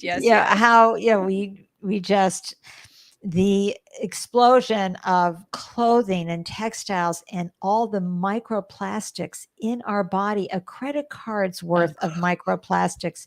They're finding them in umbilical cords. They're finding them in arteries, Ooh, because the clothes are receipts. close. Ugh, are made and they get washed and it goes into the water and oh my gosh. So anyway, this organization last year, it was like, how do we bring people back to work after the pandemic? And prior years is how do we house or how do we feed? And when you put brilliant minds to solving problems in a community way, in a collaborative way, this is the beauty of entrepreneurship, right? Woo. Yes. That we can go and add value to the world by showing different ways of doing things and different ways of being. Agreed. And so I get very excited about that. And what's this link for? The Help Foundation? Oh, good. Is that it? No, it's HULT, HULT, HULT Oh, gotcha. Prize. Okay, gotcha. HULT, This yeah. one looks great too. Yeah. So Excellent, outstanding. HALT. I was hearing help. So no, I love that. That's fantastic. You know what I love that you keep saying throughout this show too, of like, and to bring it back to the founder journey. So everything we're talking about is a founder journey. Right. It is part of the founder experience. It truly is. Nothing is separated out at all. That's right. And folks, so the Build organization, I had them on Giving Tuesday. And I love them. You know, oh my goodness. They teach entrepreneurship in high school, folks. So when you learn how to operate a business, you learn so many great life skills, and it really does help you become the CEO of your own business. So I just want to do a quick plug for them. But let's talk about ageism, because as you can see behind me, I've got Route 66 behind me there. And, for me to come out about my age, it was challenging because I had seen year after year, a lot of ageism, especially around boomers. Boomers don't know anything. Boomers this, boomers that. And, and the Zoomers were, and I know more than the men in my home and the kids in my home about technology and about what's happening in the cutting edge world. Chet is in hydrogen energy storage. That's so on the horizon. Dude, that gives me a nerdy hard on. I swear to God. Sorry. The booze is kicking in. I love things like that. And I think we should be interested in that. And I love that you're creating a world too, where all of us bring something. I'm 9 years younger than you. And then I've got, my mom is 24 years older than I am, and she's open to that. My nephew's 36 years younger than I am, and see all these different things. There's no silos to this. There shouldn't be. But women especially feel invisible. Just a lot of times, just unless they're sexualizing themselves. But also, we can feel invisible as you age. There was that great scene on Grace and Frankie where they were just trying to get the help at the cashiers, but two old ladies, not going to happen. So it's hard to tell, and be honest about your age, because the continual examples that we see. I mean, I just watched Sissy Spacek and I can't remember the male actor in the show that's on Amazon Prime, I think. It's a little futuristic sci-fi movie. It's really good. But they act and talk like they're in their 80s, but they're supposed to be like late 60s, early 70s. And so that's another example of how, the movie industry and the imagery that we have out there, that if you're 66, you need to have Night Sky. J.K. Simmons.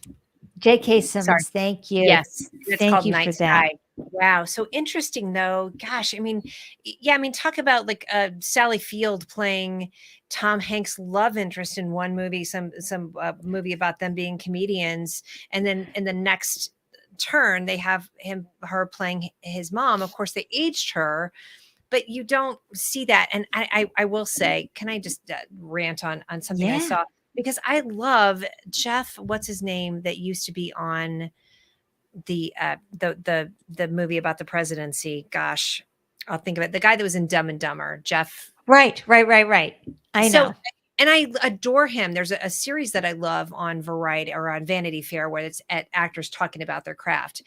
And it was such an interesting thing where he was talking about this thing where he played, when one movie, he was in the movie about saving the geese. And then this actress was in another movie 10 years later playing his, that might have been The Squid and the Whale, and she played his young student that he was having an affair with. And again, the ease with which he thought it was kind of funny, Jeff, I'm going to think of him in a second. And I was very disappointed to see him kind of this glossing over this ick factor. Right. And so women are so subjected to that as well, too. And you think about the term anti-aging and things like that. I do feel like the more frequently we speak of our age and normalize it, I'm sure you've had to do this. In fact, I know you have, and I have as well, too. You know, my standing joke is, how do you look so young? I'm like, well, hookers and drugs. So, and that makes people kind of pause a little bit. So, But sorry, but right there, that's an anti-aging comment. So, and I like to set people up for that, because of course I would have said the same thing. My God, you don't look over, whatever. And you look so young, you look so good. But that's like, that's a false comment. That's a false compliment nowadays. It really is. No, I don't want to have to keep up with that. My neck's going, you know what I mean? I'm sorry about my neck. What's her name wrote about that? I'm sorry about my neck and other stories of aging. I hate my neck. Yeah. Yes. And I adore her. I'll think of who that is. Oh my gosh. I'm having the same. I can see her right now. She died young, way too young. It's 64. Nora Ephron. Nora Ephron. Y'all look her up. Efron. She's an amazing screenwriter. She wrote When Harry Met Sally. She did all these wonderful things. She died of cancer quite early, but I remember her writing that or reading that book or seeing that book when I was about 35 and thinking, what's she talking about with her neck? And now I'm like 57. Now he's just like, what the ever is, but I don't hear men talking about their neck. Ever. Yeah. I tell every woman, I do a test and show check everyone before we go, days before I go live with a guest. Okay. Unless they're super savvy StreamYard live streamers, we always do a tech show check. And every single woman says, don't worry, I won't be looking like this when we go live. And I always said every man never. All my male guests, never. They're going to say, I'll be looking good. I've never even thought about that. I've never heard a man say that. I even said to my friend that was helping me with the firewood, this is my phrase. And that today was the last day I'm going to say it.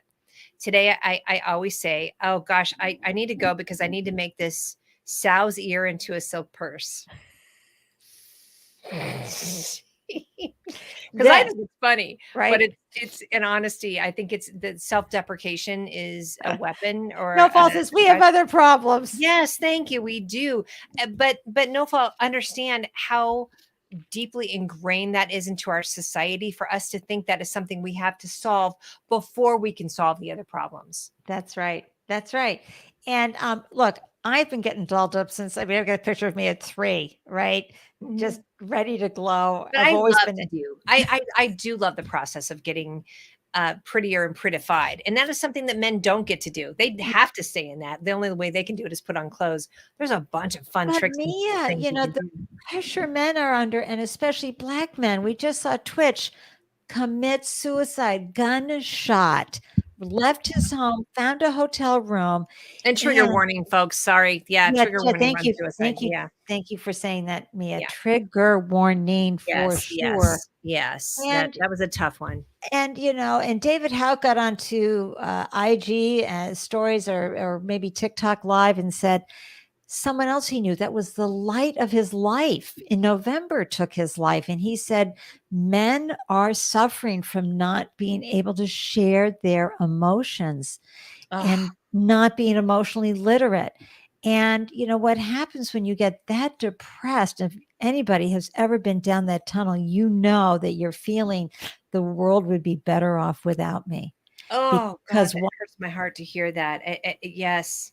Why would a dad leave his children? That men right before Christmas, all the different things. And I brought my nephew up so much, but I just had this wonderful time just last week, and so it really infused me with a lot of energy and encouragement about what I can do as 1 year off of Boomer Gen Xer to talk to this young man, young white man to say, you have an important place in this world too, to also join this work that I'm doing from the social activism piece, Right. but then also bring your light and life into it and know that it's okay for you to be. And quite frankly, he's a HSP, he's a highly sensitive person. That's a very difficult place for men to be. Totally. Very But difficult. it's a beautiful place. Like when It you is.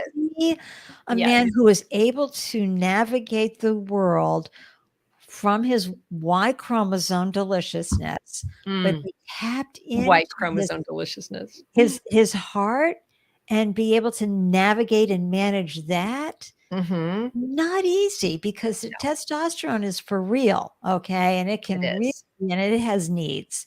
And so this whole balance of navigating it, just like, as our women who have strong male attributes, although they still present as women, they'll say they're very masculine women. And Those monikers are so dangerous. They are. But I was hearing, Abby Wambach talking about it, and and just understanding, yourself. But to get back to Twitch, it just broke my heart, and everybody was, again, we're all so shocked. And what doesn't serve is saying, check on your friends. True. And I just got on that today. Did you talk about that? We did. I really, if we can just dip into that for one moment, I think that is incredibly dangerous dialogue to put the responsibility. And then also, although we did laugh too, and I go, then I must not be a strong friend because I didn't get shit in my inbox. I'm a little mad. Like, nobody checked on me. I think I'm really strong. Who would have thought to check on Twitch? I mean, my God, that guy brought so much love and light into the world. He did. But Black men especially are so honey. burdened. Yeah, please, if you're listening to this live or in the replay, just again, I so encourage, I always want to encourage people on their own journey. But, as a white person speaking to my fellow white people, please look at it outside of your own lens of that. Just like, I don't see color. I didn't know that happened. It does happen. Just because you haven't seen it doesn't mean it exists. My gosh. So the microaggressions that he probably experienced. I just watched the Whitney Houston movie. I saw that. How was it? There's a lot of very interesting facts that I'm doing my homework now to see what the accuracy of it was. Yeah. I have some issues with it, just like I do everything. But I would say that it was such a reminder, especially of being our age, of what a beautiful actress. One of the best takeaways I saw was how much she was gone after by the Black community of being too white, and she had this wonderful thing of like, it was the only time I don't see color thing worked for me. She said, I just sing as a person because of my gift. Yeah. And it was so beautiful. But, there really was a lot about her experience and the microaggressions that she went through. It was very interesting. And what was the trigger? Because, she was presented a certain way, and then there was this boom, and the drugs happened. And it was very much drug related, of also being, some of the people that she had in her life that just pushed her to keep pushing. Yeah. And so on this grind culture, on this hustle culture conversation that we've had, this was a really great snapshot into what that looks like when you don't have boundaries, or you're not even given boundaries. And she had a beautiful upraising. I mean, her mother was in the gospel world, and they had all these connections, and that's how she became so adept and famous even at 20, 22, 23. Yeah. But it was more of the push to perform. I got to tell you, folks, in the entertainment industry, or if you're having to code a lot for a tech company, you can be fed the drugs you need to keep going, because that's what they want to do. We get back to the capitalist society. They do. Your humanity is not important. Your productivity and output is. And we will do whatever it is to keep you going. We'll get you booked for 10 movies over, 3 years if you're an actress, or, every facility for musicians. And right, because now you've been noticed, you've been tapped, so you better snap. And we need to make money off of you. Yeah, they really do. Can I mention something Yes. that been really instrumental and or just very encouraging and inspiring for me? I do love Armchair Expert is a podcast, and mainly I listen to it on Spotify, and that's Dex Shepard, who's the most unlikely, intelligent, witty character. If you don't know who he He's is, married to, Kristen Bell, he whom I is so adore. freaking funny. He's very funny, but I have to tell you, he is whip smart. As someone who's a former addict, he's kind of the opposite of his wife, and they celebrate that so much. So he has this brilliant interview series, and I mean, he does a lot of interviews with folks you've never heard of. He does not choose Mhm. the popular folks per se, which I love because then I learned about new people. But he interviewed Edward Norton, who's been one of my favorite Right. interviews. Well, Edward Norton, get ready because I am stalking your ass. I am so obsessed with him, and he's just the most delightful interview. And from this intelligence standpoint, he even said they were talking about hotels, and I work a lot with inspecting hotels. So he's talking about the hierarchy of how a lot of these things work with Hilton or even Four Seasons, and Right. how a lot of them are built or bought by these larger companies and then managed through them. So starting to look at the way that corporate America or this big money works with developers. And he just, if you give this a listen, it's a 2-hour interview. He just dips into so many things. And at one point, Dax says, he's talking about a billionaire. He said, I thought I've been sold that this group that they set up with this very advantageous and well run, and that it's philanthropic and this and that, and I love that Edward Norton sort of puts it out there. He goes, "Well, that's a good story, isn't it?" I was like, "Oh boy, Oh boy. it's very good if you have a chance to listen to that," because he's also into environmental things. So that's been one of my favorites to listen to. Kind of it was a surprising source of great entertainment for me lately. I love that. I put the link up, I'm everybody. It'll going. also be there in the show notes. So I'll just put it back. Good. Yep, the armchair expert Expert. Yes. pod.com. Yeah, and Edward Norton was Absolutely. the one I listened to. But as well. what really has a hair up your butt right now, though? What's been really lighting you? Oh, wait a minute. I need to use some Mia-isms here. I can't, I've been Let me snort.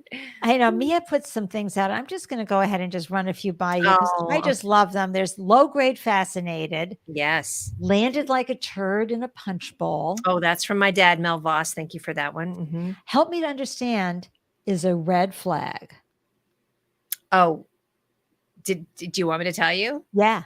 Oh, red flags have been big for me. But when someone says, help me to understand, oh, then you go, oh, that's a red flag for me right there. Yeah. That's a red flag for me. Exactly. I also like to say that, I thought it was a cape, but it was really a red flag. Oh, love that. And It's a then good one. with Drew and maybe Shannon Hernandez, it's Hertz Donut. Oh, a Hertz donut has been something we've been saying. My brother would say to me, "Ooh, do you want a Hertz donut?" And then he would punch me in the arm and say, "Ooh, that Hertz donut." And so, there's a lot of things I'm like, "Oh goodness, that's a Hertz donut," And then I'm off like a prom dress. Oh God, so inappropriate and so funny, So good. Yes. And another one of my favorites, Mia, is I'm the billboard. I'm not responsible for the cars that drive by. Oh, Talk about gosh. that one. That provided so much freedom for me as a brand ambassador. And because there are so many size queens, as I like to say, out there in the world of, you and I talk about a lot about it being show producers of wanting all these numbers, these vanity metrics and so forth. And so for me, just realizing that if I just focused on the importance and the integrity of my message and whatever it was that I put out there, whether it was me making a somewhat, body joke or something, that's my brand and that's what I do. That's my authenticity. And so whether that lands for someone or not, that's not my responsibility. I just provide the message. And there's a lot of power in that for a lot of people. Don't be responsible for what the outcome or the reaction is going to be. Right. Be your authentic self. I'm Andelicious. Trust me, that does not land for a lot of people in the startup industry. Think about the startup industry. Oh, gosh, everybody in this industry. So fussy and stuffy, and that sounds way too deliciously fun and delightful. And too playful. And too playful. Yes, that's the word. Playful. Gosh, I need to write that down. And so another one of yours is that was me blowing the dust off that reference. Yes. I love good old references that we needed, Oh my gosh. Two And for flinching. I still think two for flinching is like such a great one. That's like when you, ooh, oh, you Ooh. flinched, oh yeah, and also I had to pull the chair up for that one. Yes. And then of course then you'll go off and you say, how in the wild world of sports? Yes. What in the wild world of sports? Yes. And all that in a side bag of chips. I love that. And So then by the way, y'all, this is Andy when you and I talk, and I'll just or read but on your everything. podcast, I'll hear you say it with a guest on your podcast, and I'll go running and add it to my list. Watertight like a crab's ass. I just said that today. Gosh. Where did that come from? That comes from my ex-boyfriend, Bruce Curtis. I just adore him. He's in New York City. I got to see him this past summer, and I hadn't seen him in 30 years, and I just adore him. And he's a New Jersey engineer boy that just, he would say, ooh, that's like a crab's ass. It's watertight, like any kind of, even if you're like, ooh, that's a great defense. It's watertight. And then this one I love because, when we start, our single gals are dating someone new, it's so exciting. But Mia says, hey, don't dye your shoes yet. Or Gosh. don't buy your shoes yet. Yes. And that is such a fun reference. You need to be definitely of a certain age to understand that back in the day, my mom loves that bridesmaids would dye their shoes to whatever color the bride had chosen to be the theme. It was a thing, everybody, literally. Yeah. So when somebody says, oh gosh, did you meet somebody new? I'm like, oh, don't dye your shoes just yet. Calm down. Don't get too excited. And then happy as a bird with a French fry. You said that to someone the other day and I just howled. I think I also got that many of the things are not my originals, but I just adore them. And I think a turn of phrase is such a juicy way to communicate. And then don't threaten me with a good time. You said that today. God, don't threaten me with a good time. It's just the most fun way to disarm people at times too. And they'll just say something very simply. I'm like, ooh, don't threaten me with a good time now. Come on. Come on. Do you want to go to dinner? Don't threaten me with a good time. One of the things that has been driving me a little nutties lately is back in the 90s, everyone, early 90s, maybe a little late 80s, like 89, 90, 91, 92, the clothes were baggy. So if you saw the movie When Harry Met Sally, or no, Seattle, Sleepless in Seattle. Sleepless in Seattle, yes, that too. The suits that she wears in that show, that was 1991, 92. I've seen them coming back, and I just said, excuse me, 1992 just called and they want their suits back. I got to tell you, that's unacceptable to me. Oh God, I've had the hardest time is the high mom jeans. Oh God, I can't do it. They make me uncomfortable. Just looking at them makes me uncomfortable. Anything with a shoulder pad situation. Right. Now I don't mind a good double-breasted coat and some fun things, but that baggy look, and the only people that looks good on it are women who are 5'11", maybe, but also half the size they should be. Yeah, exactly. It's crazy. It's not attractive, and I just feel that so often fashion dictates what we're going to wear. And you see it with the duck lips, right? You see it with the injections on the lips. Oh my gosh. My goodness. Yeah.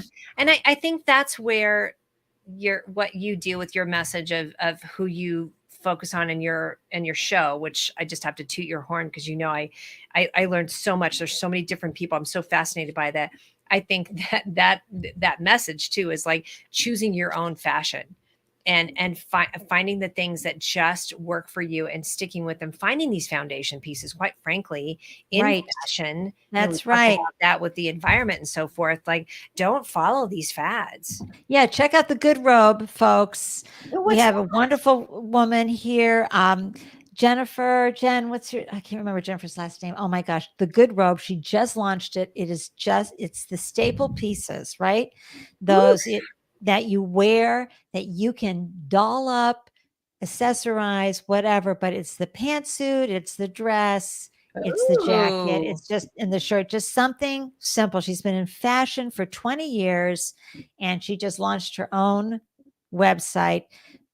because these are, I'm once going you to give have, you Miaism. That makes my pants tight. And that means like, ooh, that gives me a little that's a good one heart, too. like I love fashion that hard one. on. Yeah. I love that one. Yeah. But Oh, the Good Rope Company, Jennifer Casara. thank you. Ooh, Very good. exciting. She's been talking about this business for about 5 years, and she just launched in September, October. It's so exciting to see that. There's another one since you're looking everything up, check out Lexi, Lexxi. And Okay. it's a woman who decided she wanted to bring a type of bra and some intimates to the world, but comfortable, but Ooh. lacy and nice.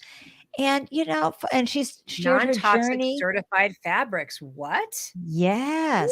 Ooh, certified ZDHC, zero discharge of hazardous chemicals. What is going on? This is amazing. Isn't it GRS, amazing? Global Recycle Standard. Oh gosh. Just amazing. She has shared her journey continually on LinkedIn. And, it's, again, folks, I have such deep respect for someone who's created and coded an app. That's wonderful. When you're dealing with inventory, it's a whole nother game changer as far as what you have to, remember to do. Oh, Mia, you're so good, giving me everything I need here. Oh, we have so much fun doing this, right? Of like, when you say Jeez. that, over here with my second screen looking it up, my goodness, I'm now going to be low grade obsessed with the Love Lexi. Love Lexi. She's a lovely woman, and just keeping it simple. If Yep. just a few styles, which is so important. She can build off that later. Same with Good Rope. And I just love to see these women who said, I really want to do this. I want to bring something to market. And we have people in the food and beverage industry who are doing the same thing. And sure, it's been done before, everybody, but not by you and not for us. And as I'm always saying, go ahead and walk down the bread aisle. You know the Oh, story I about love that. the story about Dave's bread, right? Oh, tell me again. Oh God, it's so good. So you talk about a saturated market, everybody. Bread. It's been done 100 times, from the Wonder Bread days to super grain days. So there's We Love Lexi at We Love Lexi. Is that Instagram? That's everywhere, she said. Everywhere. Excellent. Dave's bread, everybody. He is a formerly incarcerated person. And I didn't know it's this. impossible to find a good job. So what did he do? He figured out this bread recipe, and he hires formerly incarcerated people. Well, they are everywhere. They even have skinny slice for only 60 or 70 calories, organic, really delicious, wonderful bread. It's taking over all the supermarkets. So if you think your idea has already been done before, please be inspired by Dave's bread. Absolutely. Yes. And I mean, talking about that's a white man who is incarcerated, who has a difficult time, let alone, again, I keep, anytime we'll bring something up that's encouraging not to bring it down, you That's have right. to add that back onto it of what it looks like when it's difficult for us as Right. white people. That's right. And it's And that makes ridiculous. people mad. If you're mad, then you need work. So, for me, for a good, since I got into the world of venture capital, so Boston is really the hub of venture capital, the origin of venture capital. Not many people know that. And when I earned my MBA, I went into banking and as a commercial lender. And from there, I went into private banking. And I had a lot of great people in my portfolio, including the top VCs in the world. So this is 1990, 91, 92. Mm-hmm. Nothing has changed. And so, of course, the dialogue over the last 3 years, founders, we keep hearing this, female founders, 2% or less get venture capital. So we have some wonderful funds that have been launched over the last 4 to 5 years that are women owned. These women are writing the checks. It's wonderful.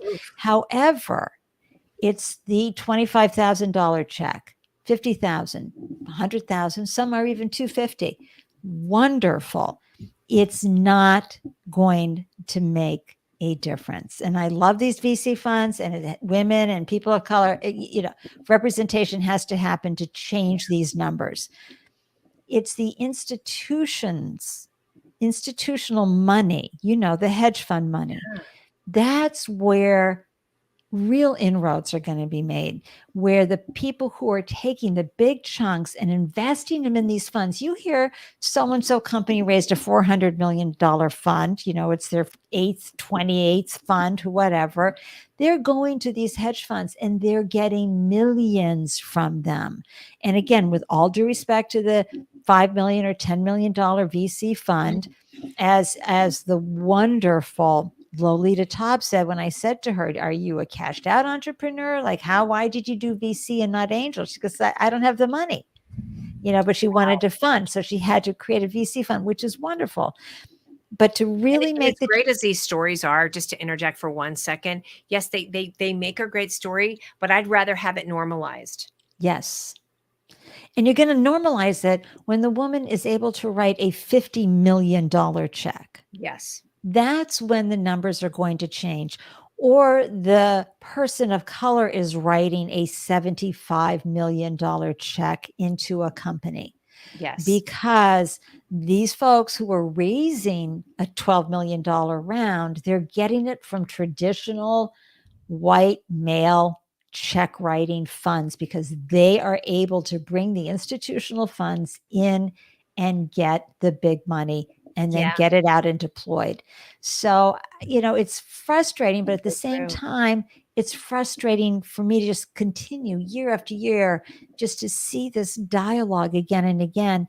And maybe we just need more female hedge fund folks who have check writing authority and approval to take those billions in assets and peel off 50 to 100 million for a fund.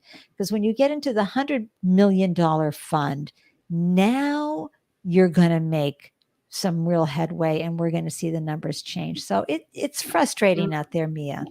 It is. And you've been in it. And I learn a lot from you because that, as much as being an entrepreneur, that's not my world. And Right. so that's why I love dipping my toe into this founder journey that you talk about, because I've been in my journey and mine was a very, very lean startup and always has been, or that it's a lean operation. With this construction business, I can ebb and flow just by myself. I don't need a lot of capital or inventory. It's just me as a product. But think about that. It's me as a product. It's quite precarious in that sense. So I'm not saying it's the be all end all, which is why I am more the accidental entrepreneur of, ebbing and flowing and going through different ideas that I think are fun. But I love that idea, and it feels overwhelming, and it feels overwhelming, especially for women of our age who have seen it and watched it for so long, and you specifically because you've been in this world. So again, the normalizing of writing the big checks, which is why I don't have my Arlen Hamilton book up here, but I mean, yeah, you've got it. It's about time. I mentioned this to Dominic as well. I said, please just read this book of this woman who's in the music industry. I mean, she is, I really want her to be, her journey and her work to be normalized. Absolutely. And just everybody, just a quick brush stroke.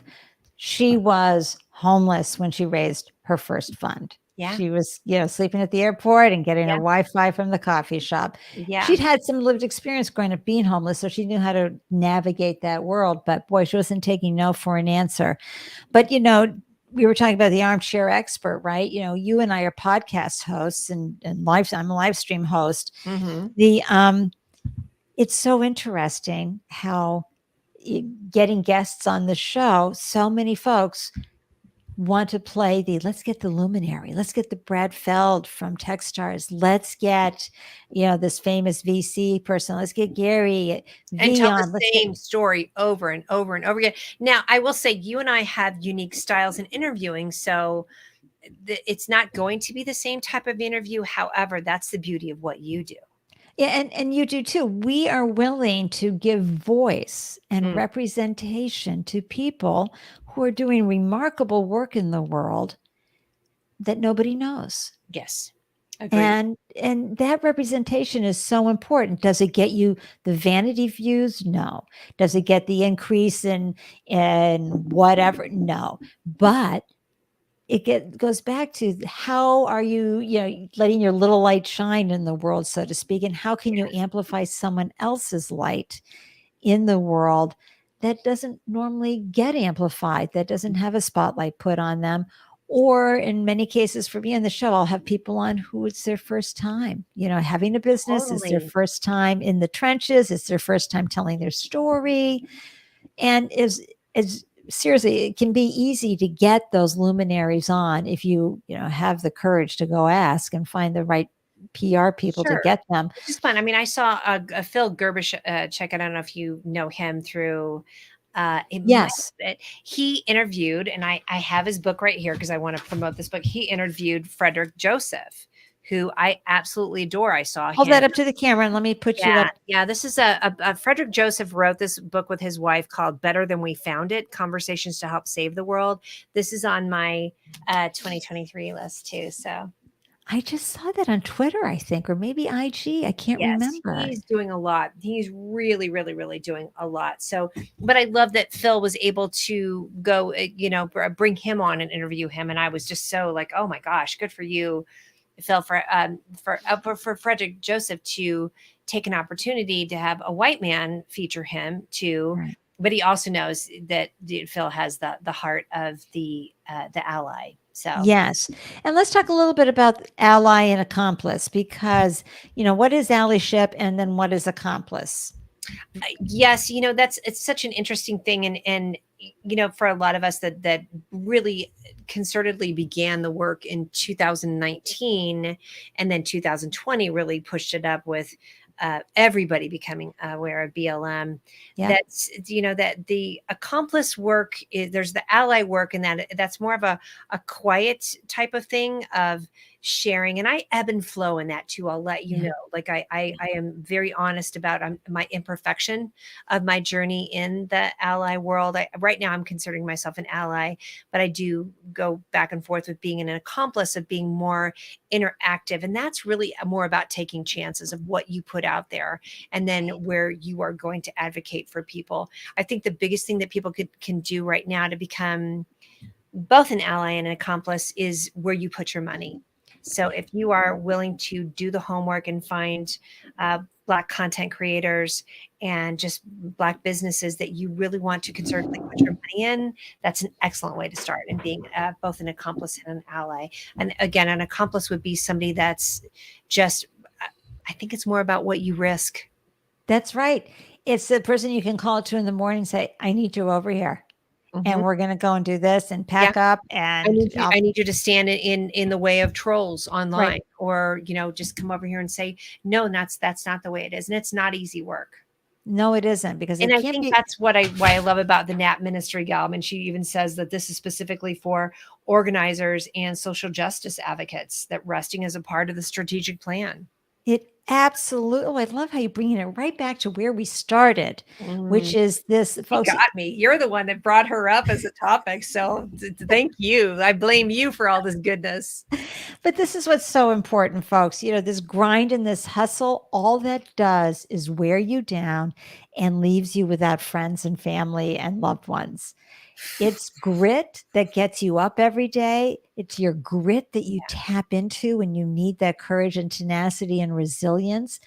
But all of that requires rest. It requires at least 24 hours off from the phone, whether that's binging on Netflix or going for a walk, or just give it a rest. She even says that when we talk about the rest thing, because for a lot of us that can be difficult, she even says that she has, and I did this with my drum class, she did it with a dance class that she took. So it's anything more that's this just bolstering or sustaining, that's not on the grind to make money. And I think that thing that we said about, oh, how can you monetize that?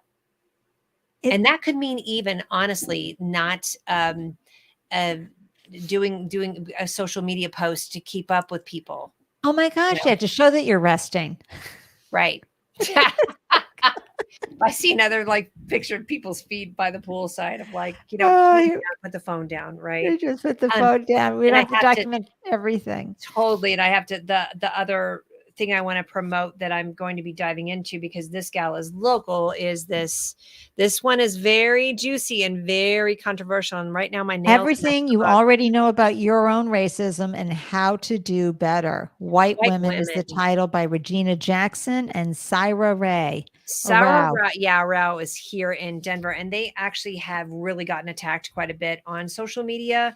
That I think a lot of the right-wing folks have picked it up and said, oh my God, they're attacking white women constantly, and they're not. This is the Dinner with Karen folks. And I love the teardrop, because, drinking the white woman tears right there. You caught that. Hey, Dr. Alyssa, how are you? Hi. So, and I'm glad you're resting. We right want now. to hear that, because it recharges, it's honorable, it's spiritual. Yes. It's so important, because, and when we talk more about, I bring yourself back up. I can't see you. Oh, wait. Geez, thank you. See, I'm like show host. Hi. Yeah. I want to see you, because it's our conversation. I'm like, I got to see your face. Oh my gosh, Voss, can I just say, I need to do a show just on being a live show host, all the buttons. It is so much. Andy, so y'all, Andy and I have been doing this on live stream now for 10 years. Yes. You started in 2012 too, right? On Google. Absolutely. Yeah. And Mia and I actually, I didn't bring it up. I don't know why I don't have it here, but we actually did a show in 2014, the two of us. I'm going to leave you a little message. Yes. And I will find that. It was such a delight. You know what it was, honey? That was when you were doing your other show. And that was it was the other one that was about being a 10-year overnight success. I'm seriously. Which was 10 years ago. Or 8 years ago, but it was still like the same. Oh gosh. Right? Oh my gosh. But this live stream host thing, and Mia, you go live on Friday nights. You just on Facebook only, right? You just turn it on Facebook. You're like, hi folks. You don't know if anybody's going to show up. I mean, you're beloved by so many. So folks do swing by. Thank you. And I appreciate that. And it's really, and it's just on my Facebook page. And I also do that on Gidget's page too. But what I did was, and I know, which is why I appreciate all the shows that you do. I was doing that once a week with multiple guests, and it was really quite the production. It was like running, SNL, like you do the show on Saturday night and you start planning it on Sunday morning for the next week. So I had to take a break and just do this free form Friday with a Frenchie, just to get the things out that I wanted to, and make it unencumbered and unattached to any outcome. See, that's beautiful. That is so beautiful. And, and for me on my live show, it is contentment. I mean, the whole podcast. So there's the whole other thing of what you're doing too. And it is, oh gosh, but you're what you're doing and showcasing people is so important. Yeah. And it's a nice time in my life to be doing that. But the monetization, I'll get that figured out, because it's, it's important, and reaching more people. Important. But what I love is, and how did you come up with this name? Like, why were you, because a lot of people go, oh, well, how am I going to promote shit we don't talk about on social media? But I can tell you folks, I watch my guests. So Mia, whenever she swings by the show, which she does regularly, which is so lovely, I pop this visual up into the screen, but I can see in my dashboard my guest and their expression. And every single guest I've had in the show who was around when Mia came by, and I popped this shit we don't talk about creative on the screen, they went, oh, I love that.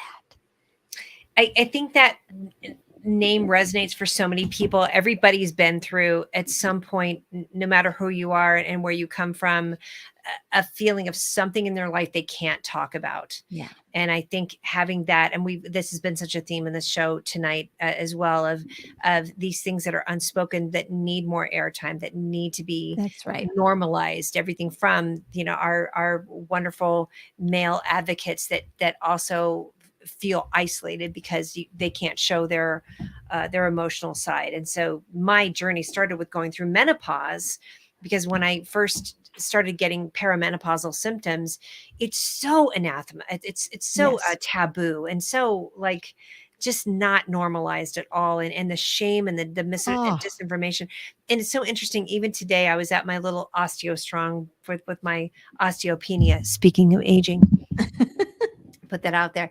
And this gal we were doing this light therapy thing, and we were talking, and she said something about just two women talking, and it turns out I said, "Are you in menopause?" And she said, "Yes." And I said, "How do you feel?" And she said, "Awful."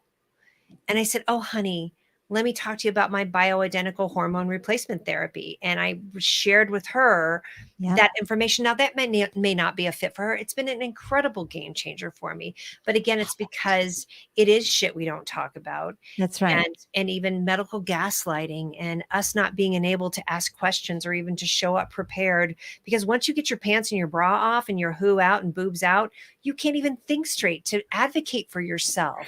No, you can't.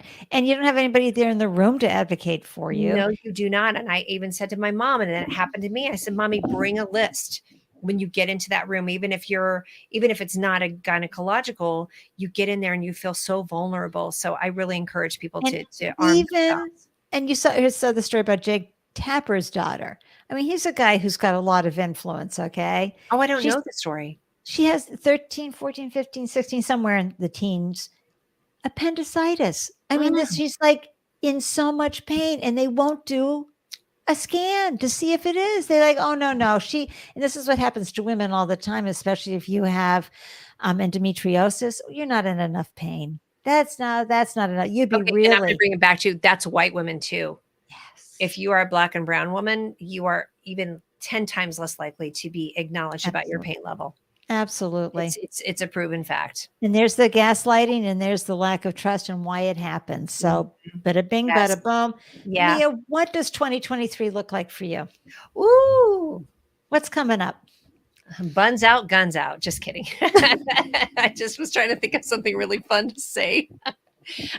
The first part of the year is going to be spent traveling quite a bit. I do see that incorporating more of the brand ambassadorship, Yep. travel, incorporating and melding both of those together, along with cars and things like that. So going more back to what I was doing 7 years ago with just shouting out businesses and fun places that I love. That's wonderful. Yeah. And and I love that you have all these different avenues of which you can be fully expressed. So I have so many baskets to choose from. I just love it. and you wear so many different hats, because you wear a hard hat for your commercial real estate inspection business. I do. Fun, fun hats for the winter, fun sun hats, the whole thing. And I really encourage people to do that. I had a write up in this the Voyage Denver was a thing that decided to do a story on me. And it was very hard to do that initially, because I thought I look all over the place, but I look like I'm all over the place. And I thought, you know what? I really think it's great to encourage people to be okay with saying, I'm going to do this for a little bit, and find these things that just sort of feed your pool of income and your pool of inspiration. Right. And unless you pull on those threads, you have no idea. I love love that. And pull on the threads. That's just pull on the thread. Curiosity is the antidote to fear, I think. It really is. And boy, that's the hugest lesson founders can have, is to not be looking at it from a personal, what am I doing wrong? Instead, looking at it with curiosity. Why is Tweaking. this happening?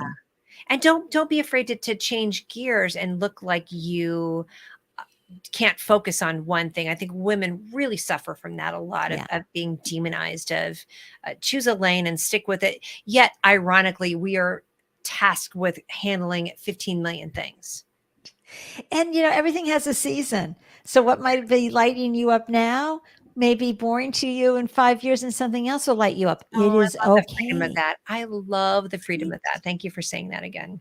And and I just love watching you do that. And I'm so glad, Dr. Alyssa, that you just had that conversation with your GP today. Good. Wow, that's fantastic. Yeah, Yeah, because it sneaks up. But our darling friend Jessica Seidner here in Denver had gone through a breast cancer scare and diagnosis, and now she's doing the breast education center, and it's a lot about that of how women, boobs are such a huge thing in social media and the whole thing, yet we're so not empowered to take charge of that experience and make sure that we stay healthy. It's incredible. Here's how I see the medical profession, just to step back a second on that thread. And that is just like I hire anybody to do anything for me. Yeah. Whether it's the plumber, the electrician, the mechanic, anybody who fixes something for me that I'm not going to do, or I don't have the knowledge to do, they're hired. Now, I have deep respect for the education that our MDs go through to be the brilliant folks that they are. And I admit that our Western medicine is wonderful for emergency medicine, right? It's phenomenal. Yes. We need to do better on long-term illnesses and finding different solutions like we were talking about earlier. But boy, everybody just has to listen to the goddess here. I insist. And you have to be so firm and yell until they just want you to shut up. You really do. And I will say that breast education piece does have nurses and doctors in there that are on that side of advocating for yourself and educating you how to speak up. God, speaking up is so tough when you're, like I said, everything out. You can't think straight. Oh my gosh. And it's always, the answer is always no, unless you ask everybody. Yeah, absolutely. Yeah, I love that you joined me. I'm going to say just one little thing while you're still here to remind everybody, that take a deep breath, let this last year sink in, take some time out to rest. And then as you look toward 2023, I wish for you to see it, that it be structured enough for success and achievement, right? And flexible enough for creativity and fun. Oof, I love that. Can I end with a little tuning fork? Yes, let's do it. Okay, you ready?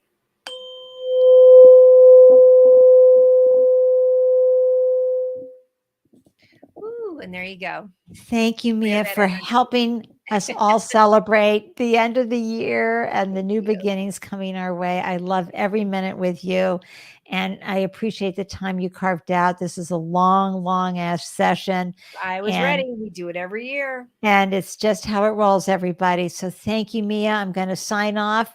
Everyone, the drill. It's, promise me that you'll remember that you're strong enough, you're